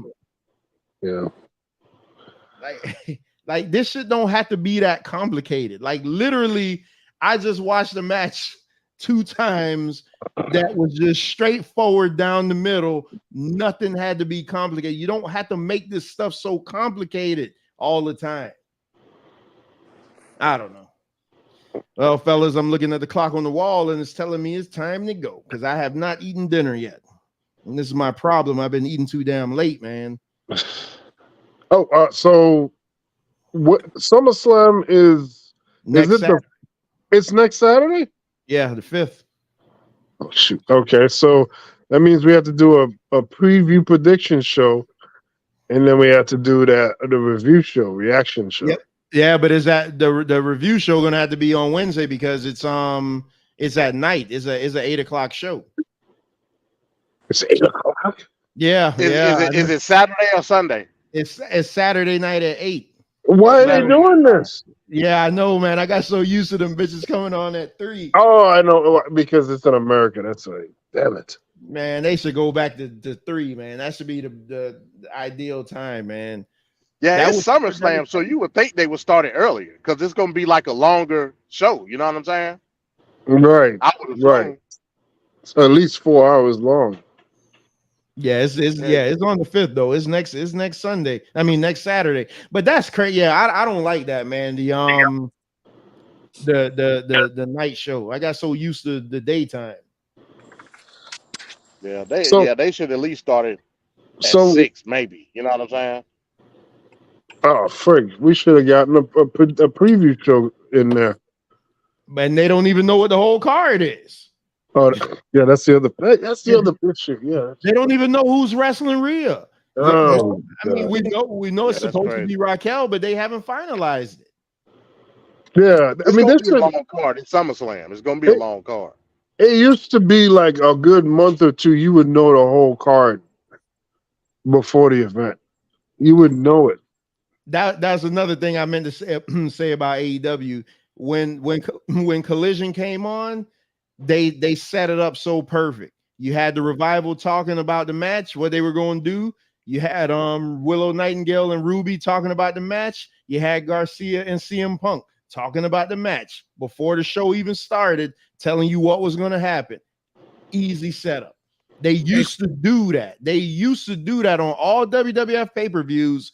The guys, especially the Royal Rumble, you would have all the guys come out and say why they're going to win the Rumble and stuff like that. It's like they just got so lazy, man. Yeah, yeah. Question: How for watching Collision? How much does it remind you of the old days? Because from what I hear, they modeled it to like the '80s wrestling. So you saying that I maybe think that's why I like this so much, man. The show gave off such a old school vibe from the way the camera angles worked and the pacing of the matches. There was no like high spot type matches. They were all just like them gritty, I'm gonna kick your ass type matches. Them women hit hard, and I think that's probably why I like this so much, because it reminds you of WCW Saturday Night. Yeah, they tried to model it after like old school wrestling, the model. So maybe that's why I like this so much. It could have been. Benka, you should check it out. Yeah, Benka. Hey, yeah, I don't Benka. have cable. Huh? I don't have cable. Yeah, me neither. Well, but we got we got YouTube TV. We're using my mother-in-law's. I'm sorry. YouTube TV is pretty much cable. It's like $70-something. Like $70 when it first came out. It was $35. Exactly. They can lick ass on that one. But you can't watch AEW anywhere else, though. No. Oh, I think they have a service on Fight TV, but that's something you got to pay for. Wait a minute. What about Hulu? No, AEW. Yeah, they ain't on Hulu. Yeah, They're not. Yeah, because they're a Warner product. I didn't know that. Yeah, hell no, they ain't gonna be on Hulu. I didn't know that there was I didn't know that you couldn't have that. Because that's how I used to watch Raw and SmackDown on Hulu, because you get the 90-minute version. Right. And that's the best way to watch them shows, watch the condensed version. Yeah. Yeah, I got DirecTV Stream and I pay $110. Oh my goodness. MD, you never at home. Yeah, exactly. Yeah, I watch on my phone. And my truck got a satellite on it, so okay, I can watch TV in here too. Because my dad had DirecTV when he was over the road. But he would, when he's stopping at night, he'd be watching TV. But damn, that's what I paid for. That's what and plus, my family uses it, so I ain't gonna cancel. You know what I'm saying? Oh, okay. Yeah, but $110. I think my internet is like $60 a month. That's it, and everything else is streaming, like just share passwords and shit like that. Yeah, man. Yeah, I'm thinking about canceling. I need to find. But the thing is, like, I got a grandfather package, so if I cancel it, I'm gonna lose a lot of stuff. You know what I'm saying? And my mom uses the service too, so it's channels that she wants that I don't necessarily watch, but I keep it because of her. You know what I'm saying? So I'm like, damn, I'm in between the rock and the hard place. I ain't trying to. Hell, you might as well go back to cable for $110 a month. Yeah. You know Hell, what I'm saying? if it wasn't for my wife, I wouldn't have none of this shit, because I literally only need to be able to watch the wrestling shows, because everything else I could do YouTube clips. Yeah. And on top of that, with Netflix and Peacock and with Disney Plus and up, man, it add up, bro. It add up. But that's why with that stuff though, I wait until they had them deals, because instead of paying the $10 a month for Peacock, well, Venkat say you get it for free, but instead of paying the $10 a month for Peacock, they had a deal where you get $19.99 for the year. And I just jump on that and bomb. Look at that, $20 for the year. That's 2 months service. Yeah, yeah. And then I get HBO Max for free with the internet package. So they do try to throw some of that stuff, but I haven't watched HBO Max. I think I watched one thing on there since we had it. One thing, and that was Space Jam with my daughter. That was it. Oh, yeah. That Every was now and horrible. again, they have some pretty good stuff. I have all this shit and don't watch it. Like Mike was telling me, and Mike was talking earlier, and he asked me how come I don't watch TV. I'm like, man, I ain't got time for that. I work 10 hours a day. Then 9 out of 10, I'm gonna come on and do something. So it's like all my time is already locked up. Plus, you gotta go with Madden. Huh? Plus, you gotta go do Madden. Oh shit! I was on Madden last night, man. Hey man, these boys don't want to see me, man. I beat what Pittsburgh was 69-3 or 69-6. But I only did that for Zay just to show him. Hey, can you kick yet, man? You can kick now, right? No, because I only play offense, so I don't ever have to kick. Hey, when I get a chance, when I get home, man, I'm a jump on with you, man. I do the franchise mode where you could pick like offensive, defense, or the key plays. Yeah. Because I ain't sitting through those 60-minute games. Yeah. I can't do that. I try to get a couple games every time I turn it on. I try to get at least 2 or 3 games in. I gotta 24 come out next month. Huh? 24 come out next month. Yeah, that shit is like $90. $90. Yeah, that shit is expensive, man. And that's the pre-sale price. Yeah, I think I think the basic one is $60 or $70, but the fancy one is like 90. 70 for the basic, 90 for like all the mud stuff. Like what's basic? What's the difference? Just the game, and then with then they got all the mud extra stuff. The Yeah, stuff. it's more so if you do online playing against people online and stuff like that, and you can get like different kind of packs and all that kind of stuff like that. But it's not necessary. I never really use it. Yeah, I'm good. It's people that literally pay thousands of dollars a year on Madden Mud, bro. I can't do it. That's crazy. What is that? Like what you said, Madden Mutt? Yes, it's the Ultimate Team where you basically like you get all these player packs, like old school players, and it's people pay money for this stuff, man. Why? And then it reset because it's mud, bro. It's big time money. I guess because you can use those players when you're playing online, I believe. Well, with your online team. Yeah. So y'all and they got like a marketplace where you can sell them too. Y'all pay for that PlayStation Plus thing? Yeah, I play for PlayStation Plus. Yeah. How much? I don't pay for nothing. Like because I haven't played online yet, so I don't know. You had to pay for that to play online.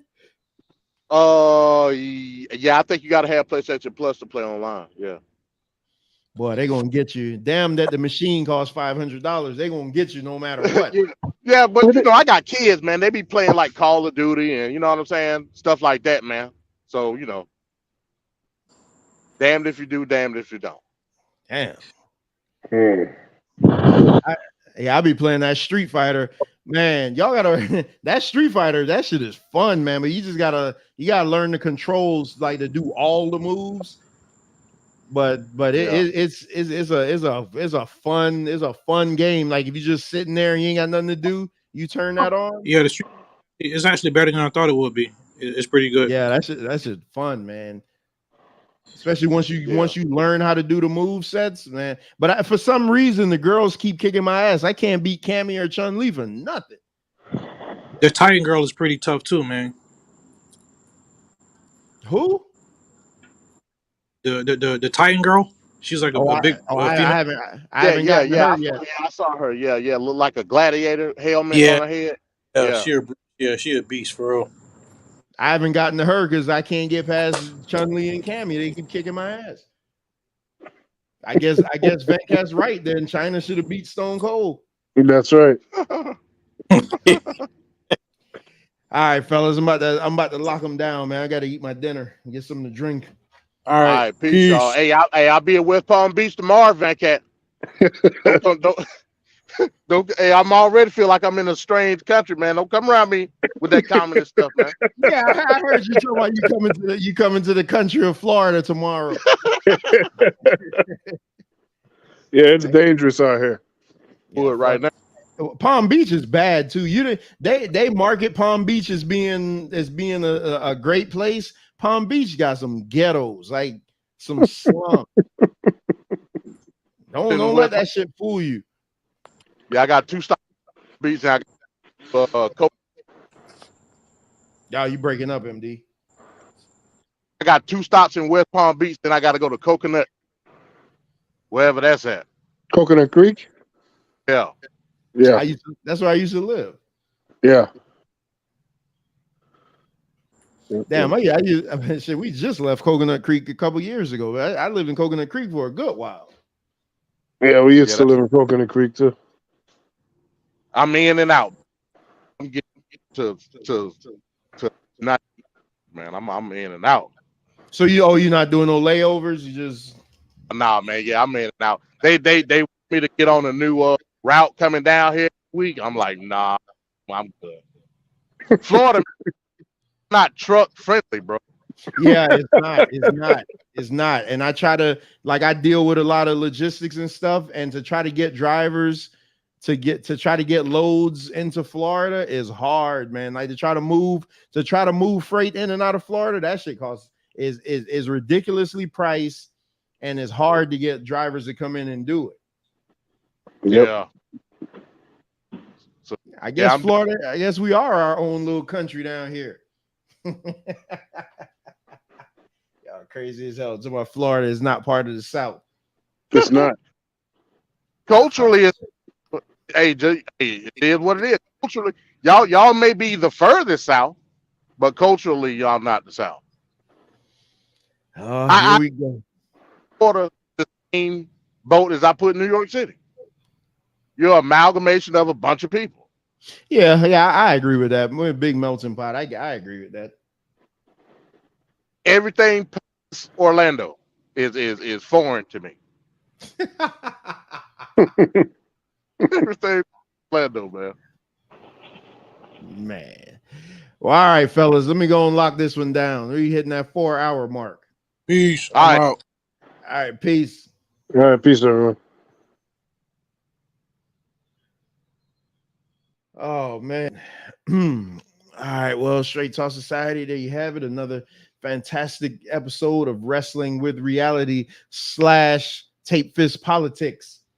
Well, I should say Tape Fist Politics / Wrestling with Reality, because we did more political talk tonight than anything. It's all good though. So that was kind of the what do you call it, the precursor to what you can expect from Tape Fist Politics.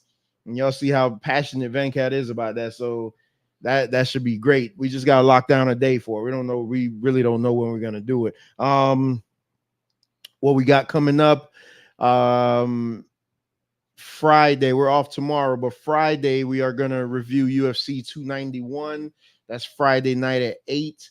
Gaethje versus Poirier. That's supposed to be a banger, so we'll be in for that. And like I said, Zay and Bones do want to do a weekly MMA show. It'll only be like 30-40 minutes just to go over all the top stories, because it's just like on Man Talk Monday, I have so many stories to get to, but I keep getting sent new stories, so it goes on top of the old ones, and it just keeps pushing everything back. So with the new time format and everything, we're able to get through more of these stories. Speaking of Man Talk Monday, make sure and check out this past Monday's episode entitled Enough is Enough. Fantastic episode. One of my absolute favorites, where we talked about this pedophile culture and this sex trafficking going on in the community. It's a tremendous episode, man. That show was over 4 hours, but it was well worth the listen. Just make sure and check that one out. Go back and check out the Vagina Monologues from last Friday by the ladies of Pour Your Heart Out. This coming Monday on Man Talk Monday, we have the state of emergency, where we're going to talk about the juvenile crime going on in America, specifically relating to young black boys. I did get word today that we are going to have another debate over here. Going to be the following Monday on August 7th. I got to get with the Man Talk Monday crew and see if we could do the show on Tuesday or Thursday. But the following August 7th, I got to get the thumbnail together. But Reginald Young will be debating a newcomer to the Straight Talk Society. Oh, y'all gonna love this guy. Oh, Reginald Young will be debating a fella called Peter Cox. All I'm gonna say is that's gonna be explosive. That's all I'm gonna say about that. Like, Peter Cox is one of them loud, cocky, brash Christians, and him and Reggie like to go at it a lot. So y'all stay tuned to that. We locked that in earlier today. That's gonna be August 7th at 6:00. So be sure to tune into that. Next Friday, August 5th, will be the debut of Straight Talk Sessions After Dark. I've been in contact with a sister who has agreed to come on. She practices polygamy and she wants to come on and really lay it out there, really lay it out there as to why it is so beneficial. And I'm here for it. So we'll be definitely doing that next Friday at midnight. And any other things coming on, we'll have it out there for you. Be sure to tune into the channel. Please be sure to like, share, and subscribe. Appreciate the new subscribers today. Some people left comments on the videos. I got to go back and read those. I do read and see everything. Be sure to check out the short clip that we just put up today, where we clipped last week's episode, the Chris Benoit section. Venkat did a good job of that, clipping that and putting still photos to it, so you kind of could live in the moment of what was going on as we talked about it. I probably tomorrow I will be doing a clip from this past Monday's show. So we got a lot going on, man. Y'all, just appreciate you guys for tuning into the Straight Talk Society. Appreciate you guys for giving me a listening ear. And with that being said, I am out of here until Friday. I leave you with these words. Always seek out the truth for yourself, because if not, you'll fall victim to other people's interpretations of them. Now the whole world can acknowledge me. You'll get the shit. You'll be knee deep in shit. Brother, I'm gonna take you home. What? You're gonna be mine.